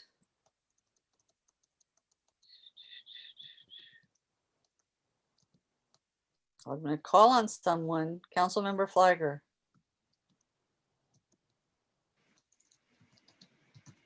Well, Mayor, because you and I had the advantage of meeting with the consultants, I thought it would be better if our colleagues went first. So I defer to Councilmember Weinberg or Councilmember. Well, I thought you might only have one or two little We know things. the truth, Mayor. We know the truth. Okay, I will go. And thanks again to the consultants and for members of the public who are here. I am happy to see so many people show up for this meeting. I'm happy that the word is getting out, and I hope more residents hear about this process so that we can get their feedback and input, because we really need it to have a successful process. So thank you. And I know at the beginning or interim planning community development director mentioned that myself and the mayor met with the consultants, and I do want to thank them. I think, Mayor, they incorporated a lot of what we said, but I do want to say, you know, there were things that we suggested that weren't incorporated for different reasons. And each time the mayor and I would say to the consultants, well, you'll need to explain why. And so when I hear some of the questions being asked, I am here sitting thinking the mayor and I raised those same questions, but for different reasons, the consultants aren't able to provide that information. So I just wanted to say that for everyone's benefit. So I'll start with the buffer question, Jen. It's not mentioned on the slide, so I'm wondering, did you intentionally take it out of this presentation? Are we factoring in a 20% buffer when we look at these numbers, or you're solely for this presentation focused on the hard shortfall numbers that you presented? Right now, we're just talking about the hard shortfall. But based on the direction we get today, we can see what level of buffer we can reasonably accommodate based on what you want to see in terms of rezoning. Okay, thank you. And then I'm also going to jump around, very similar to the vice mayor. There was a slide that talked about if we missed the deadline. And I just wanted to clarify, is that deadline the December 31st, 2022, or is the deadline include the grace period? The deadline includes the grace period. So there are no penalties prior to the end of the grace period. Okay. So that May 30th is our hard line that we're working with. And let me be clear also that that does not mean adoption before that date. You have to receive a letter of substantial compliance before that date. So even if you adopt and are subsequently found to be in compliance after the end of the grace period, you will still have the 1 year and other associated penalties. It will be as if you missed the deadline. Thank you, David. And that's actually one of the concerns we had raised about the schedule being mapped out right up to that date. Very concerning, but we understand that's the situation we're in. Hopefully we can move quickly on some of these and not be that close to the deadline. I want to pick up on one of the questions the vice mayor was asking about that range for the different policy options. And I understand it has to be based on realistic numbers, but I do want to better understand the higher range numbers. So for example, if I look at the CT zone along El Camino and that high range number, you have the level of density that was assumed for that high, for that, and I'm trying to find it as I talk with you, that number. So for example, if the range, and I'll pull it up, if the range, as I look it up. Do you understand the question, Jen? Yes, I do. So in commercial thoroughfare, we have a estimated range of 50 to 130. 130, got it, yes. So the most conservative way to project capacity under HCD guidance is to apply a minimum density. So in this case, there are only a few sites that potential sites we've identified in commercial thoroughfare. So in that case, we're looking at a change in minimum density, or not change, establishing a minimum density, which you do not have in the CT zone, but looking at a minimum density that could range between 40 and 60 units per acre. And so thanks, Jen. So my follow-up to that is, for purposes of our policy direction tonight, do we need to be that specific in what levels of density we want for each district? Well, as David mentioned, we're going to be realistic. We want to be realistic in the assumptions we make based on what is being included in development trends in the city, right? In the CT zone, we're seeing projects come in at 50 to 100-ish units per acre. So as Dave mentioned, we're not going to be able to go in and say, do 200 units per acre in commercial thoroughfare and our problem is solved. So we're looking at reasonable, realistic densities. And I think we want to be able to to hear your feedback and be able to have flexibility. I mean, if we hear the council and planning commission providing us direction saying we don't want to look at options X, Y, and Z, well, we're going to have to really look hard at what kind of density we're going to assume in CT. So I don't want to I don't want to constrain us, but I want to explain it in the framework of we can't go outside kind of what trends you're seeing to be able to be reasonable to HCD. But just to clarify, Jen, but for purposes of tonight's discussion, we don't have to be that specific. So for example, if there is consensus to increase the density or establish a higher density in the CT zone, are you looking for us to be specific tonight on what that level of density would look like? If you have direction ready to give to us on that, we would absolutely love to hear it to help us frame a rezone program within your expectations. And just to clarify, and I think a speaker mentioned this as well, if we were to say all of the above, all of the different options, are you saying that most likely it would be on the lower end of the range for each of the different options, as opposed to going on the high end? So for example, if we did 1 through 4, we wouldn't include other because we haven't discussed other. Would we be looking at the lower range of each of those changes, 50, 10, 150, assuming it adds up to the shortfall? When you're mapping out this rezone program, is that how you would approach it? No, I don't think so. I think the lower ends of those ranges are very conservative, and it wouldn't be reasonable to assume that all of those options would come in at the low range.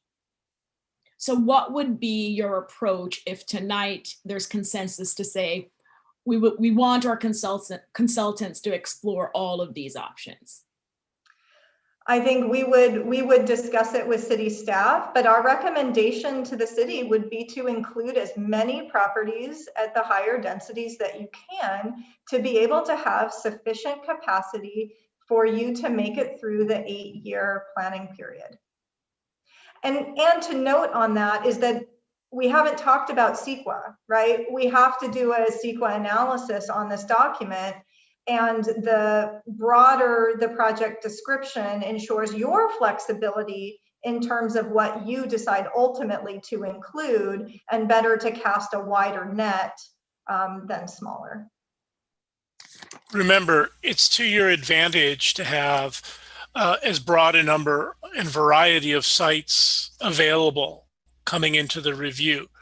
Again, as I spoke with the subcommittee, but maybe it's helpful for everybody here, think of the sites inventory as the playing board where you can move the pieces, and it's the programs that implement the development of units.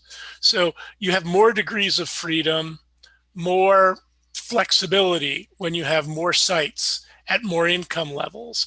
And then your rezoning program, hopefully you have 3 years to do it in, specifies things like objective design standards, or if you want to use a form-based code or any of those kinds of approaches, you can have time to do that. And then also your program also help to show how the city will support the development of housing at different income levels. Where it ultimately falls out is dependent really on the investment decisions of the private sector. The private sector produces housing in our system. And then the last question for now, Mayor, and I'll save my comments for the second round after I've heard everyone. Just to understand again, because we have the shortfall in the above moderate and the low income levels, Jen. And so assuming, again, policy direction tonight, we were only supporting 2 of the 4 options. And again, these are just hypotheticals. Do you have confidence then that if we were only to do 2 of the 4 options, that we would be able to meet the shortfall? And then I know the buffer consideration would come later. Because my concern is, we're given options to consider, and I don't know where the support is. And if we don't support all, I'm looking for reassurance that even if we were to say 2 of the 4 or 1 of the 4 or 3, that you think that would be enough to meet the shortfall. Because if not, I think that is direction and clarification we would need to hear from you before we move forward on giving direction. I think there are some clear options that provide you more substantial capacity. Things like the commercial thoroughfare and the office administrative zone, for example, are really solid opportunities for you to be able to gain significant capacity. So I think those are big ticket items that, if taken off the table, could be of potential concern. And for me, it's both capacity, but then also the specific type of housing that needs to be built to make sure that they can accommodate those types of housing. Okay, thank you. Thanks, Mayor. Thank you. Who wants to go next? Meeny, meeny, miny. Councilmember Liang, would you go next, please? Sure. Thank you, Mayor. So what I keep hearing tonight from you was that we need to upzone because you see a substantial shortfall.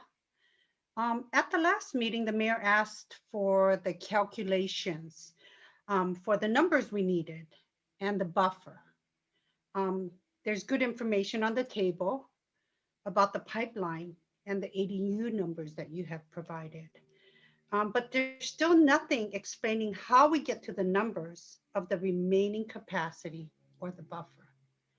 So I just need to, I think it's hard for me as well as hard for the public to really get a visual or the data to understand, justify the need for the rezone. So could you explain? Yes, so we've applied methodology and assumption based on state issued guidance to identify this preliminary sites capacity. And I would say that you can be confident in the fact that Los Altos needs a rezone program. So the nuance of, a site here, a site there, some numbers here, some numbers there, that's not going to have a material change to the fact that a rezoning program is required, and that we would like to get direction from you to be able to frame that program. So then my question, and if it would help maybe to put slide 15 up on the board, because the way to think of this, council member, is given the information and the directions we have right now, this is the data that shows what each of the policy options will produce, with an understanding that there are variables involved. So for example, if one felt that a specific, let's call it policy option doesn't have enough net capacity in it, it's not worth making a change just to pick up a number of units that you're not comfortable with, then that's fine. Then you take that off the list. But given the information that we have now, these are the capacities that are associated with each option. I hear what you're saying, but that's not really giving me the information I'd like to see. So then my question now is to the mayor and the subcommittee members is, I assume that you would have discussed this, and that we would have been able to have seen something more today. So can you, either one of you explain? Oh, Mayor, I think we lost her. No, I'm Oh, here. there. Okay, there. I think actually that Councilmember Fliger did a good job of explaining that we made some suggestions and some requests, and they aren't reflected in, some of them are not reflected in what we're seeing tonight. And I think one of the things that we need to do tonight is to give some direction, and to the extent we can't give direction, we give parameters or instructions and say, this is what we have to have the next time we see anything. Okay. That has to be a part of this. Then I can understand. My next question would be is, based on what you said as well, looking at the process, I don't see on the process page where we will have an opportunity to come back to council before the public review. You know, am I missing something on this roadmap process thing, or help me understand that? So that's correct. Our focus is delivering the complete draft housing element for public review. We're slated to have that released in June, so we can have a 30-day public review period, June through July. During that 30-day review period, we will have meetings with both Planning Commission and City Council to review all the draft information and detailed information to get your feedback and input, so that can be reflected in a revised version that gets submitted to HCD. We don't have any meetings before releasing the public review draft. So council will be kind of like, it goes to public and then we'll just get a ton of feedback back from our residents. And you know, or be surprised when we go and attend these public outreach sessions as well. Okay, so what is not clear to me is, like, you're asking for an upzone.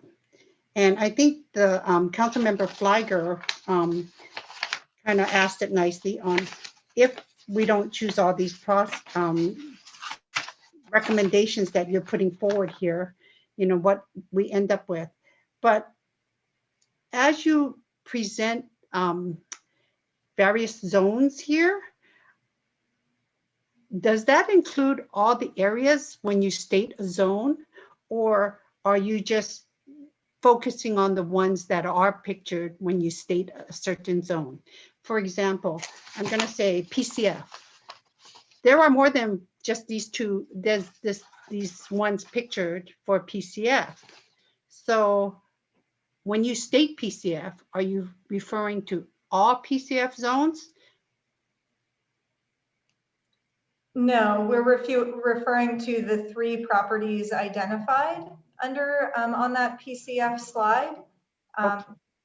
If there are more properties in the PCF zone you would like us to consider for residential, we would love to hear that. I guess my concern is, I'll save that for comments, but then thank you for answering the question. So then whenever you recommend the zones, it's just the ones pictured, because I know there are, no, that's what she just said. So PCF is a little bit of a different example. So the commercial thoroughfare zone along El Camino Real, we discuss increasing density on the commercial thoroughfare zone. Right, but the focus is the ones in the pictures, correct? No, the focus will be on the parcels identified as Correct.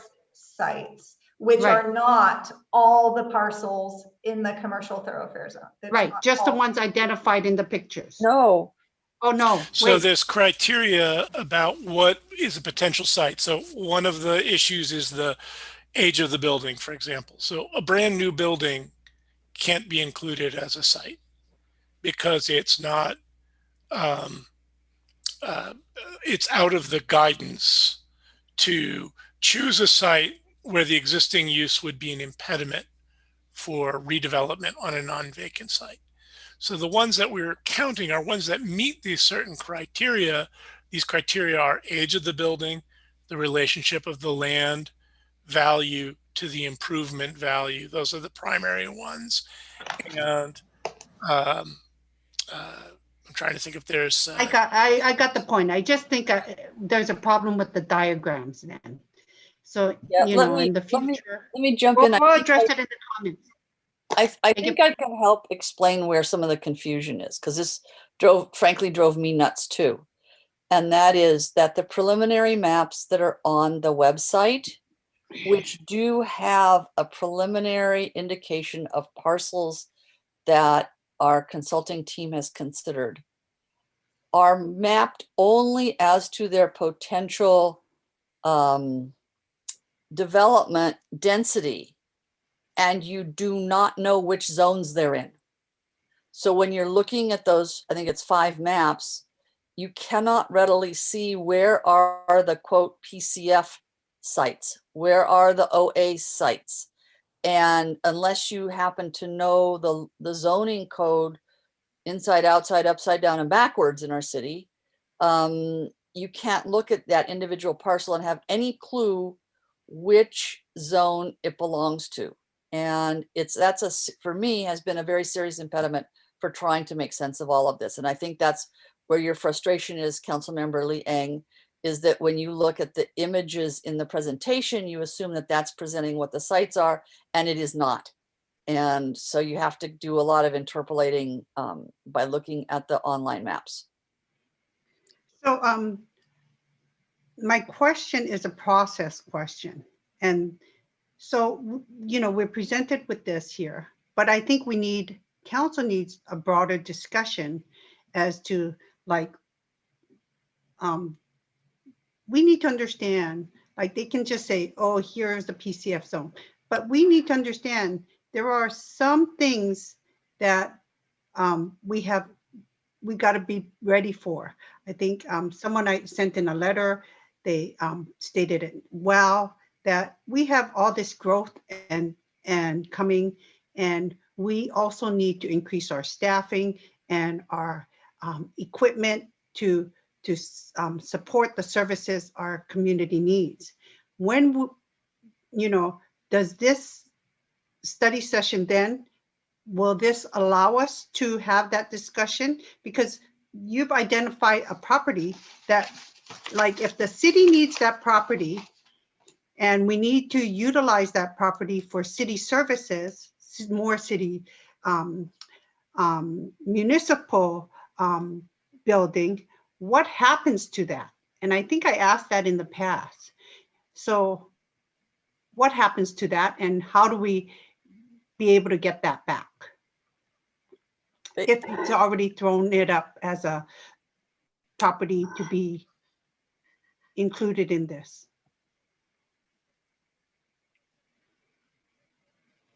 Okay, so it sounds like we're asking specific, specific site level questions. We can talk about those. Our intent was to focus on the policy discussion items, but the city ultimately has discretion on their city-owned properties. So what the city determines to accomplish on city-owned properties over the next planning period, even if they are identified as housing sites, is okay. It's just that the city would have to ensure that over the planning period, the city maintains enough capacity for the remaining RHNA. So it's a capacity issue. It's just capacity. So then it's kind of like if we say a PCF site, like suppose in the picture you have this Grant Park property, but then the city will be utilized, if the city by chance ends up utilizing that site, then you're saying they have to swap it out with another site that the city owns, like a parking lot downtown. Or no, that's why you have a buffer. No, yeah, but then if she's going to answer it in a different way, I'd like to know that too. Jen? The mayor's correct. That was how I was going to respond, is that this is why we talk about a buffer. So there may be the opportunity for that site to ultimately, if, again, we're asking the policy questions today, if the council wants to provide direction and say, we don't want the corner of Grant and Fremont to be included in the rezoning program, let us know, we'll take it off. But if it is included and it is identified for residential, we're looking to have a buffer so that if something is done differently than residential on that property, that you have capacity elsewhere in the city already identified. Okay, thank you. So the process question is, when do we discuss this? Can we discuss that tonight? I'd say no. Then we would need another meeting for discussion. Site-specific discussions are not tonight. Site-specific discussions will come up after we have a draft. That was the clear information we got as a subcommittee from the consultant. But then we don't see the draft till right before it goes to HCD, right? No, that's not true. That's what she said. I think she said it doesn't, June, July goes out for public review, and then it at that, and then that's just it. I don't see it when we have a council meeting to actually discuss it before submission to HCD. My recollection is that we do, and without looking again at the slide and our other documents. Could someone pull up that housing element update process so we can clearly see that, please? So we are here. As you can see, you have public review, draft housing element, and meetings. It does not come back to us. We don't have input. We don't get to say this goes in and out of the plan. But yet you're telling me we are. This document does not show all the scheduled meetings. Okay. I'm sorry, because I went based on this document. I understand why you would do that, but it does not show the planning commission meeting and the city council meeting that are planned to occur before it's submitted to HCD. Okay, it would be good if we could have included that as well. I agree. Thank you. I guess that's my major questions. Okay, Councilmember Weinberg. Thank you, Madam Mayor. I have no questions. Okay, I will try to be quick. I'm just trying to clarify because of the comment about reused sites. So for example, much of the Sherwood area was in a prior plan and it is on a map on the website. I'm assuming that even though I think you said the reused sites are not included in what you're counting, some of the reused sites, at least using that example, are on the maps. Is that correct? They are on the maps. Any site from the previous housing element that was deemed viable and meeting our criteria are included and mapped in those maps. Okay. We just have not indicated of those sites which happen to be the reused ones. Yeah, understood. I just wanted to clarify that. And then it seems to me that the real focus here really needs to be on half-acre sites or ways of increasing what we can do for things that qualify under the state criteria as low income. Because the moderate and the above moderate are going to work themselves out, I think, without a whole lot of trouble. But it's really finding the right amount of sites and density for low income that I think has to be our biggest concern. And then the other, and I'll just make it as a clarifying question, back to one of the slides that talked about low income. What I believe the state requirement is they have to be at least a half-acre site. Is that correct? And at 20%, to be able to have basically ministerial non-discretionary approval with 16 units, that means you're looking at a density of 80 units per acre. If I do my math right, that's 5 times 16. So we would be needing to find basically some half-acre sites at which we can do 80 units an acre. Am I figuring this out right? Or am I missing? It's not about the production. It's about whether or not the base zoning capacity lets you. So what you need are to meet the requirement for the below moderate housing, which is your low and very low income requirement. You need a sufficient number of sites that allow for the development of housing at 30 DUs per acre or more on sites between a half acre and less than 10 acres. Full stop. No density bonus, no fifth cycle reuse, none of that figures in. Again, remember, this is about capacity, not the units that actually get produced. I'm very clear on that. My concern is about being realistic about providing a document that actually has some hope of both being approved and that we have some hope of actually providing some low and very low income units. So so how you do that is you make sure that you meet the requirements for capacity at 30 DUs per acre and above on sites between a half an acre and 10 acres. That's the first question of how you get past HCD's screen as to whether you've met your obligations under RENA. And then the next is to have programs to encourage the development of low moderate income housing. And these can be a whole variety of programs that the community may or may not want to invest in. Right, but the reason we're talking about upzoning is that we have a minimum requirement for all multifamily of at least 38 units an acre right now.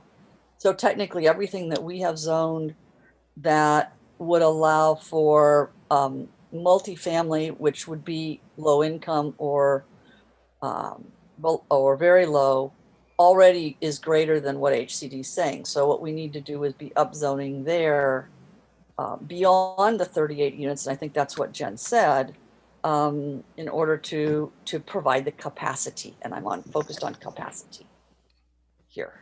And I do want to point out that our current housing element, even if the zoning code does not say 38 units an acre, the zoning code elsewhere says, and our housing element says, that you must build in multifamily at least 38 units an acre if you have an all. So while it's true we don't have a specified density on CT, we do have other regulations that have required them to be at least 38 units an acre. By the way, this is part of the advantage that you have. Right. Your existing zoning code and general plan has a lot of sufficient capacity in it. This story could be a lot worse and is in many communities where we're working. Yeah, I don't want to take up further time talking about that. I want to go back through and get an indication person by person of where you are on the various policy questions, including any other parameters or comments that you think would be helpful to the team, to our consulting team, as they then move forward in trying to identify sites to include in a draft plan. So I'm going to go back to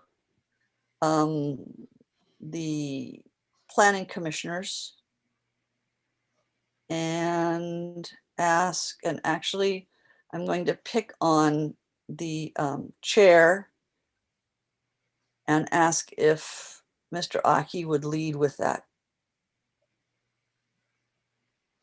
Oh, me? I'm not the chair. Oh, I'm sorry. My apologies. I don't think our chair is here though, right? I can go though. If You're the most former chair that I know. Yeah. Thank you. Apologies. I can go.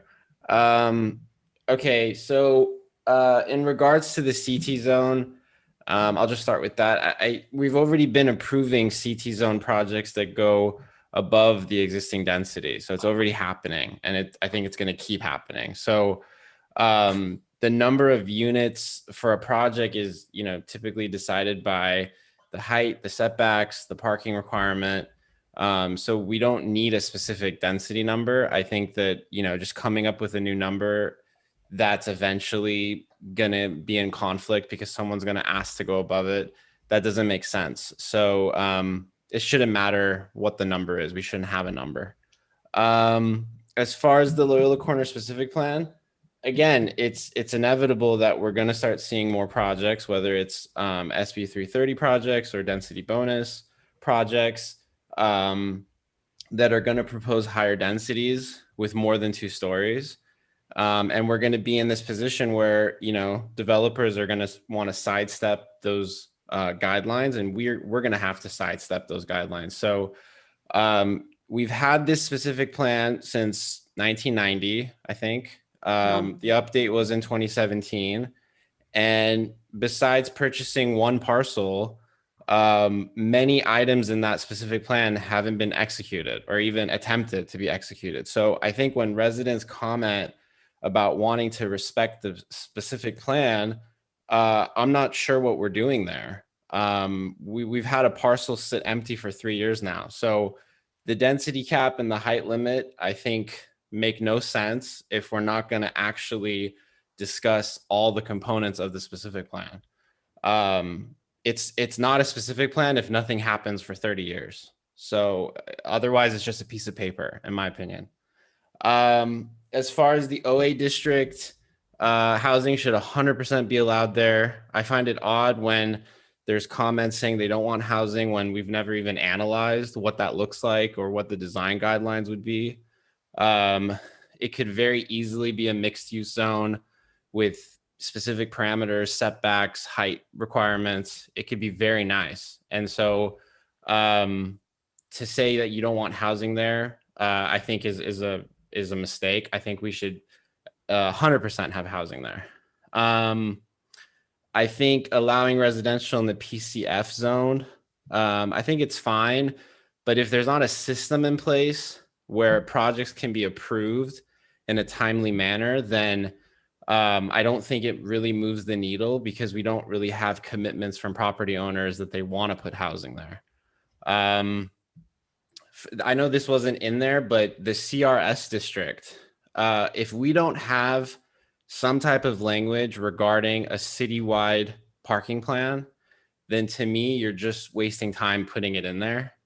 None of those parcels in that zone will ever get developed if we don't have a parking plan in place to create new spots in existing lots or to build a multi-level parking garage in downtown where parking spots are then rented out to those properties that build along Main Street and State Street.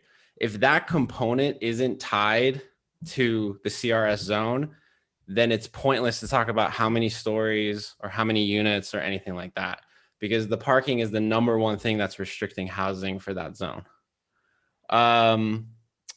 I'll just wrap up. I think that there has to be a system for parcels above a certain size.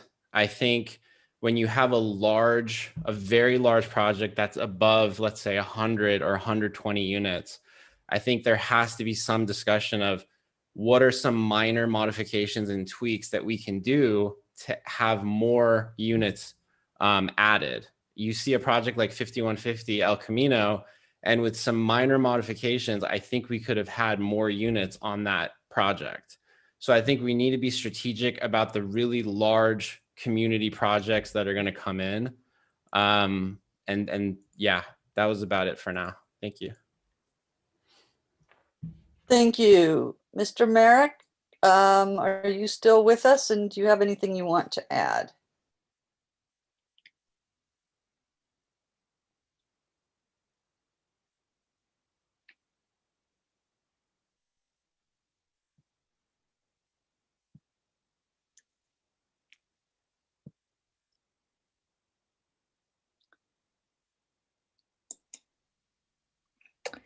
Madam Mayor, he is unmuted on our end. David, can you speak? No. Okay, I'm going to go to Ms. Menzinger. I echo much of what Mayrus was saying. I think I'll just add a little bit to it or kind of emphasize a couple of things that struck out to me. I agree on the CT district. That's just inevitable. Let's embrace it. Let's use what we have there and make it work. The Loyola Corners, I understand, is tricky. I get where the neighbors are coming from. On the other hand, life has changed since that was done, and life has changed since 2017. And I think we have to look at every possible place in our city where we have such a shortage of land to figure out how to meet our RHNA numbers. And I think Loyola Corners makes sense. Agree with his comments on the OA district. I love the idea of having some multi-use there. And in terms of the option number 2, I think, again, we need to look at that. I haven't been on the planning commission that long, but I have learned that parking is the main issue. And even developers are saying to us, we would be thrilled to develop a parking in lieu program and something to help perhaps fund some kind of parking structure in downtown, which just makes sense perhaps at this point is something we should look at. So I would encourage that to be a priority going forward. Thank you. Rich? Thank you very much. Yes, I'd like to bring up the fact that I was curious why it wasn't the question number 4, establish a minimum density and allow 3 stories in the CRS included in the report, but Mayru's covered that. I definitely think that should address that. So to answer your questions, number 1, allow higher density in the CT. Definitely yes, I'm in favor of that. Number 2, allow the residential on certain PCF zone parcels. Yes, I'd like to see in the next meeting an expansion of more than those 3 sites. I think that we have some other sites in town that may have the possibilities. I'm thinking about some of the school sites, maybe some of the faith-based sites where there may be some capacity. Maybe some interest in addition to the capacity. Allow residential in the OA, yes. Again, we have to be cautious about all of this with setbacks and being good to our existing neighbors. Number 4, we remove the density cap in Loyola Corners. I looked at the Loyola Corners specific plan when I first came on board, and I'm not that familiar with it. I'd hate to see too much be done, maybe 2 stories. So I really do not want to see a large impact on that village neighborhood, but maybe there is some additional potential. And I think that covers what I have to say. Thank you very much. Great, thank you. And do we have anybody else? David, do you want to take another crack? Do you think you've solved your communication thing?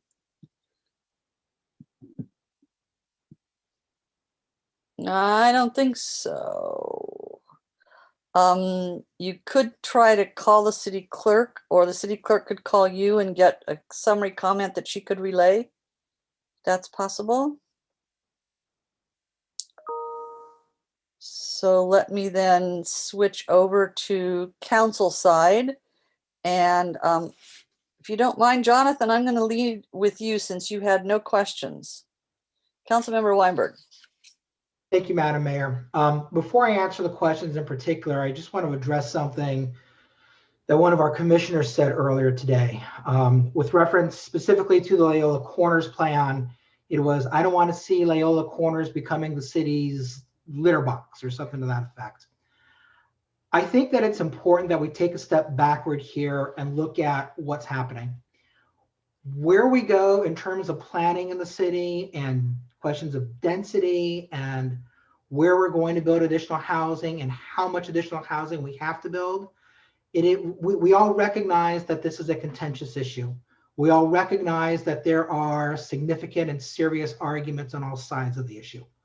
Ultimately, the city has to comply with the requirements set by the state, regardless of whether you think those requirements are wise. And by complying with the requirements, we're going to be introducing more people into our city. I find it disturbing that someone would think that people moving in, whether it's low income, below, above market rate, whatever, are people that would be part of something that you would find in a litter box is disturbing. We are a city, we are a community as a whole. Our community as a whole is made up of neighborhoods, whether it's Loyola Corners or Grant Park or North Los Altos.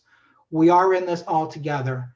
And I think that it really is the council's intention that we're going to disperse housing throughout the city in a way that makes sense for the entire city. And no one district is being singled out for unfair treatment. In response to the particular questions, I find myself largely in agreement with what Commissioner Ahi said. I would vote yes to all the first 4 questions. In terms of other things that I think we should look at, increase our numbers, I think we should have an affordable housing overlay. I think that it's important that the city take a very close look at our parking requirements, have some kind of a parking study. There's a lot of ways in which our parking requirements are affecting our capacity, and those should all be looked at. There was an idea from LAAHA to make impact fees proportional to the size of a unit. That makes sense to me. I know we don't want to talk about specific sites, so I'll leave those notes aside.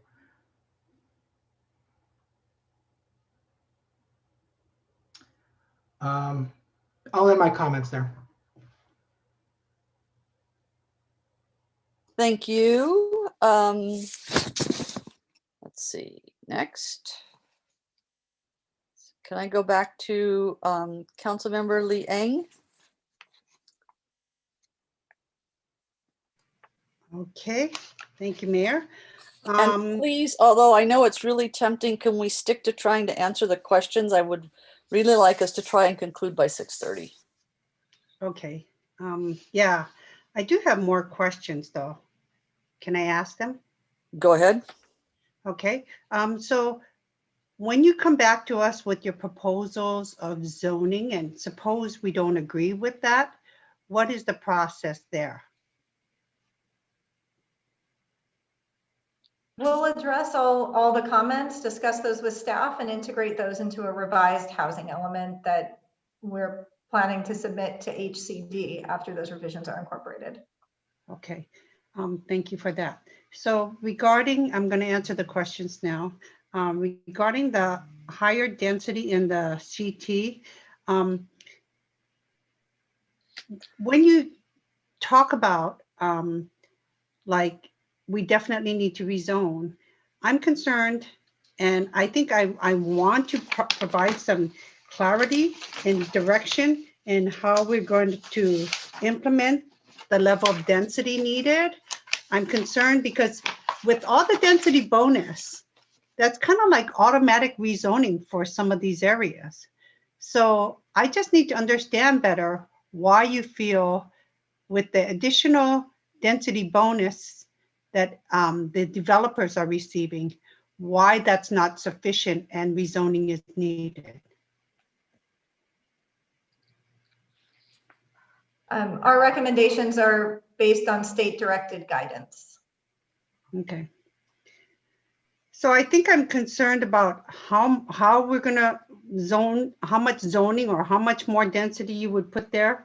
But I'd like to see if it goes there. I'd like to make sure that we have an affordability issue addressed, and we can get more affordable housing there. I believe that also with the PCF, I'm only comfortable with the faith-based sites because they can choose to make that decision. I think we have not had the discussion on how we're going to utilize our own city land. Like I stated, I'm concerned about the growth and the services we need to provide. If we need to look at city land, we should be looking at the plaza that we intend to have the theater at. Because if our priority as a council is to be housing, then it shouldn't be to build the theater. We have the Surplus Land Act that we have to comply with, and that should be the priority there. Also, there's a buffer between San Antonio, and that would be a better site for having housing. And we encourage vitality downtown, and that's another reason why. So if we're going to allow a residential in the OA, I don't want to just state I'm supporting every OA district. I'm concerned with the one that back up into the residential areas on San Antonio. I'm comfortable with some of the OA areas you have identified, like you have part of Altos Oaks backs up into the park. So of course, I agree that there's you should have housing and you can have multi-use. I like the mixed use aspect in the OA district there, but I think on San Antonio, I'm not comfortable with just saying all of San Antonio. I mean, there are particular sites that are there, but if we're going to change the zoning there, I'm also concerned about elimination of businesses and services that our community will have access to. And I just don't want to make it 100% residential community and just limit and kicking out businesses. So I am concerned about how high we go and if we can either talk about restricting the type of density we want on certain aspects of the OA on San Antonio. I'd like to have that conversation. The other point that I have regarding the CRS district, I think that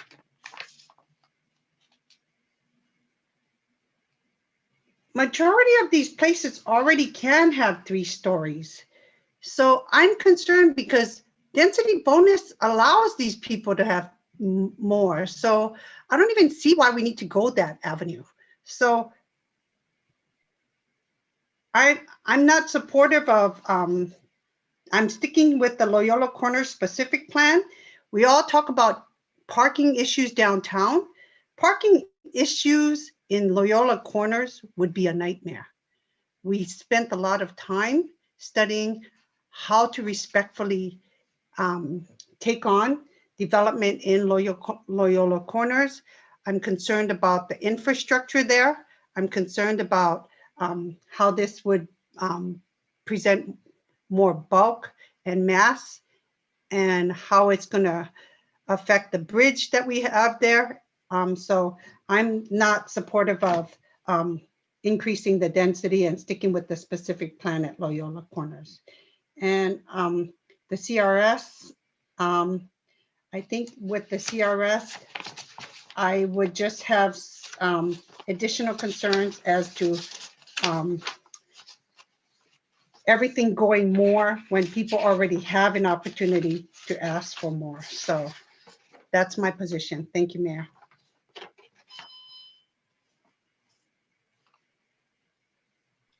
Thank you. Vice Mayor? Thank you, Mayor.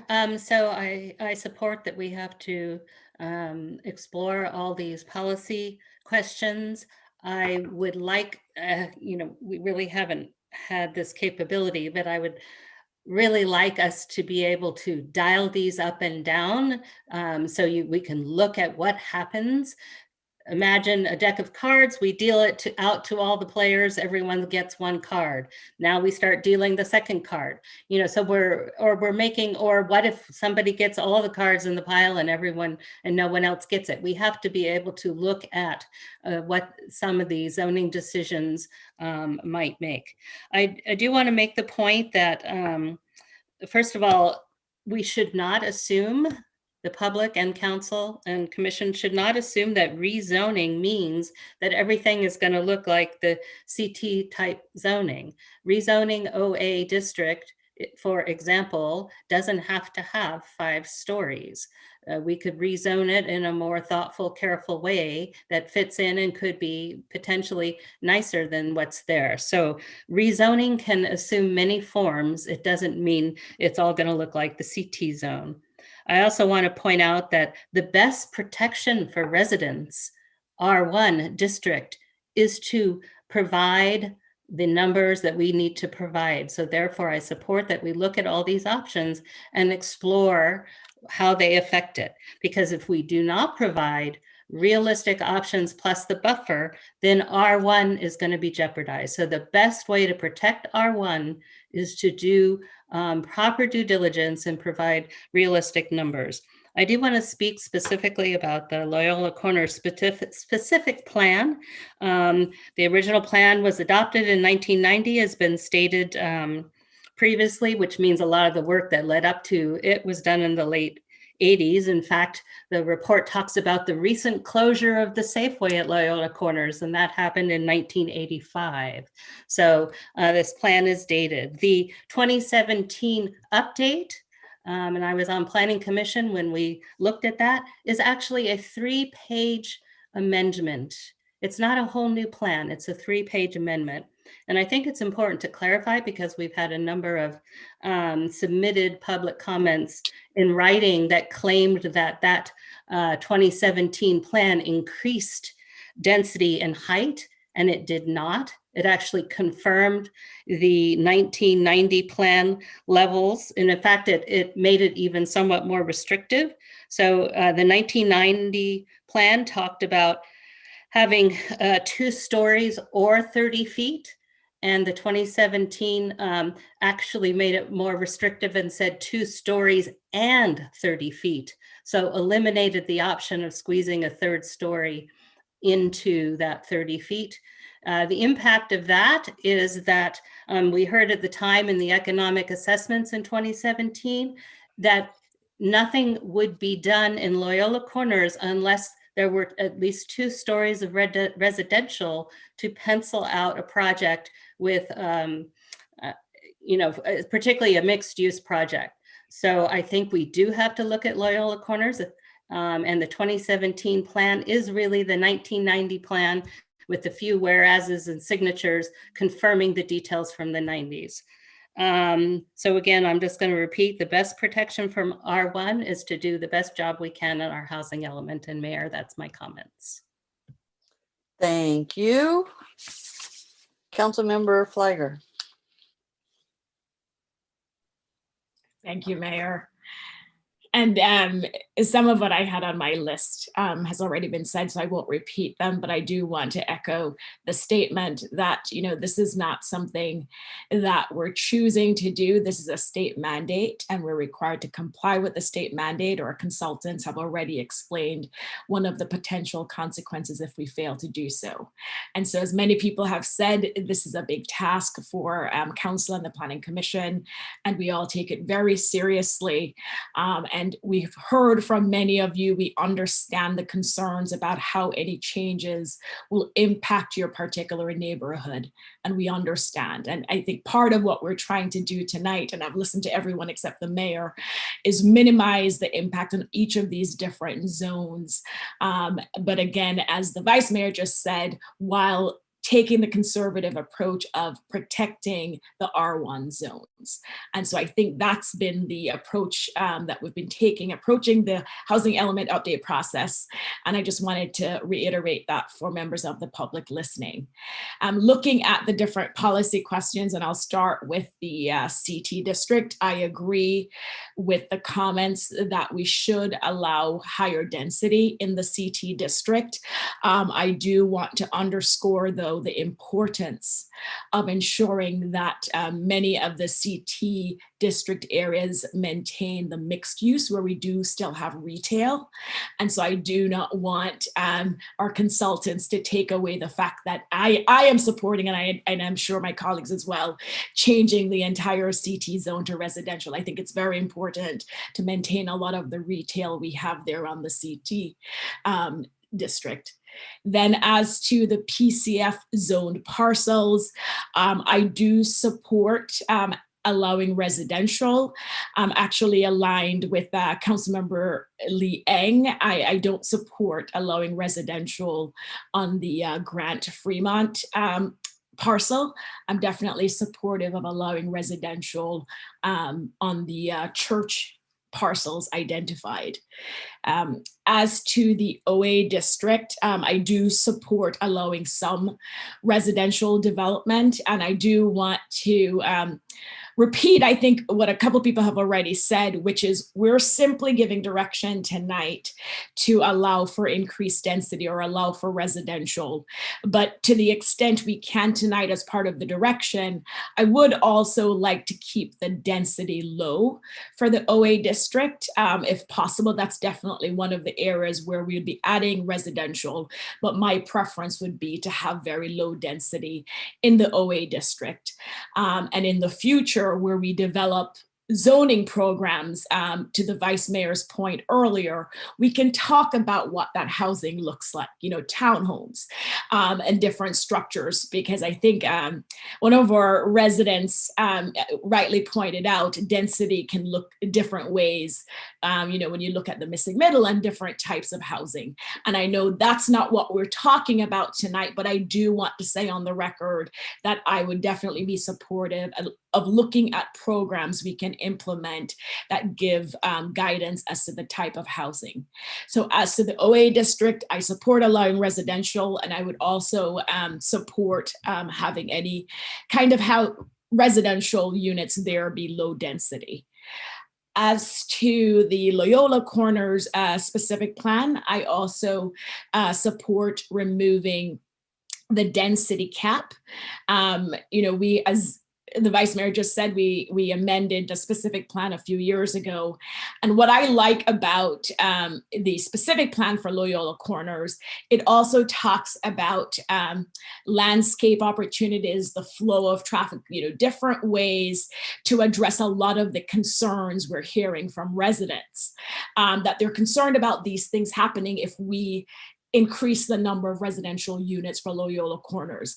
And so what I would ask the consultants and staff to note is that as we think about how we're going to remove the density cap from Loyola Corners, that we factor in, we're very proactive in ensuring that it includes a lot of these landscape and beautification efforts that were identified.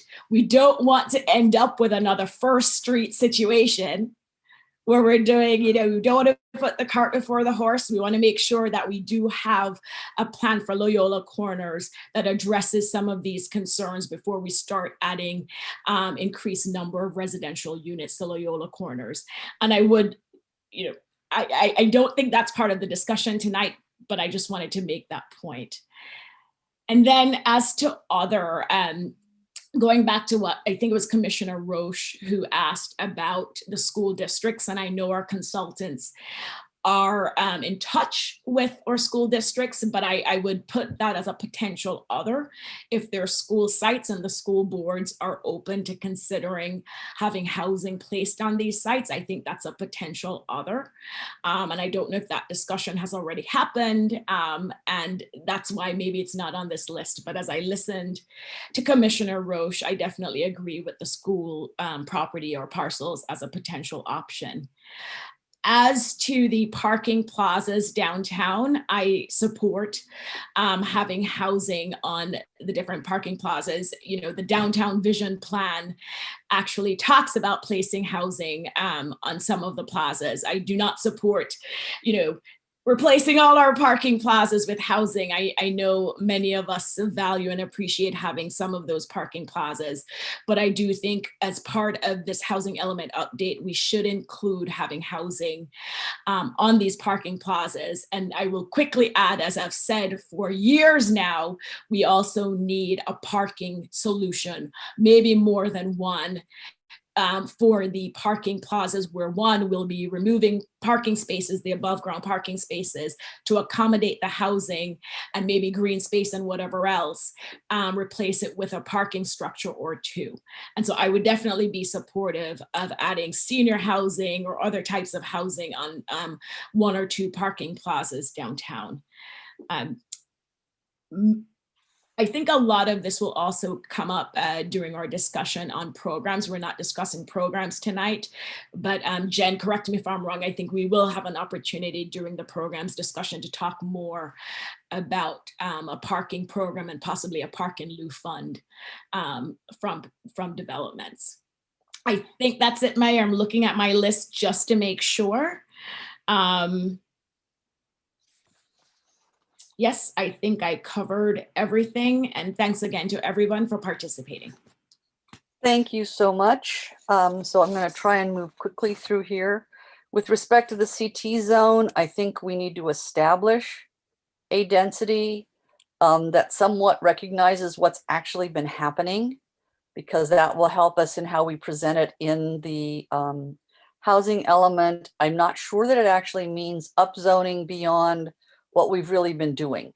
So it may be that we, by establishing a units per acre, we simply end up being able to basically say we've got more capacity out there than right now we say we have, given how the calculations I know that the consultant is having to use. I am not interested in necessarily driving up the height of those buildings by much, if at all. With the Loyola Corner specific plan, I think we have to be really careful because of the traffic issue. I think we have to be very selective and look maybe only at a couple of the larger parcels that are in the area. And I'm going to say area because they may not necessarily be in the Loyola Corner specific plan area, but they are in that general part of the city. I'm speaking now of one of the OA units, as well as the area that's been discussed elsewhere tonight, because it's only large parcels that are going to be really useful. I think if we try to do spot things in the smaller parcels that are interleaved with other smaller parcels in that main shopping area, all we're going to do is create a mess. I cannot imagine any planner that would think that was a smart thing to do. And we have to look at traffic impact, and we have to look at landscaping where we have generally failed miserably elsewhere, like on First Street, with getting the kind of landscaping that we need to preserve in what is truly a small local village. On the OA area, I agree with Councilmember Fliger about low profile and emphasis on low profile. I like that the sites you seem to have picked, that the team seems to have picked, are predominantly larger sites, and they're sites that don't back up to R1. And I think you can look at what we've done in the CT zone and the restrictions that we have now on trying to create a buffer through a lower profile requirement proximate to any residential, and in refining which sites we're looking at there, because when I look at the OA zone along San Antonio, it kind of really falls into kind of, I call it 3 areas. One is stuff that actually is currently R1, stuff that backs up to R1, and stuff that is larger parcels that really don't back up directly to R1. They back up to other commercial, or in some cases, they adjoin PCF, our parkland. So I think what's bizarre about doing this whole exercise in some ways is that our whole zoning that we have is not something that the city laid out at the beginning. It's applied after the fact based on how the city grew, and then just trying to collect things. Because when you look at OA, we've got OA sprinkled all over the city, in some cases with a single isolated parcel. That's not because that was planned, that's because that's the use that happened. And so when we were categorizing things, that's how it came out. One of the challenges we're going to have is that when we try to change our quote zoning, it's going to look bizarre, because to say we're going to rezone the OA, but we may have 50 parcels, and in fact, we only want to offer up, 3 or 4 of them. I'm not sure how that works. And I think that's part of overlay, and that's not part of tonight's discussion, but I am not looking for a wholesale upzoning of OA. I think that would be a disaster. I'm also cognizant that anything we say and do here can be usurped at any time by the legislature. And that's a concern and a worry to me. And I think we're almost having to be, and I'm sorry to say this, in a little bit of a defensive posture, because although we want to do the housing, we still want some control over what happens. And the state legislature has been systematically taking that away from us. And I don't think we can expect that that's going to change. So with respect to PCF, I agree with some of my other colleagues that it should be the faith-based only. I do not agree, I'm sorry to say, with my colleague about the schools, because considering how much grief we've just gone through trying to find space to add a school, I'm not sure the schools actually have any space, so I'm not sure that there's anything productive to be found by spending time on that. And I will just emphasize with about 15 exclamation points the importance of doing a parking study, both with respect to the CT zone and also downtown, so that whatever we're doing, we do not make a parking problem worse. And whether that means we can build potentially on parking plazas would depend on knowing what we really are needing downtown, how we can replace that realistically, and making sure that when we do any development, if we're forced by the state, for example, to say, oh, if you're going to build at these densities or these locations, you can't require any parking, or you're severely constrained in how much parking you can require, we need to account for that before we do anything that takes away parking downtown. And that is a very grave concern that I have. It's the same concern we have on the CT zone, where we already know we're pushing people into neighborhoods because of state constraints on parking. And so we can have all the dreams and delusions we want about people who live near El Camino not needing cars, but the truth of the matter is they need a place to park. So I think that covers everything that you guys asked about. Do you have any final questions for us? No, thank you. Then I'm going to just ask that as soon as you can, for the sake of our community and the sake of being able to start talking realistically about what we may be doing, as soon as you can update maps on the website to show potential parcels with their zoning and their potential capacity as you think it would end up in the draft document, the sooner we can help you with individual constraints and considerations that might avoid a draft document that we then have to do a whole lot of correction to. So I'm just going to go around the room. Anyone who wants to make a final comment, raise your hand.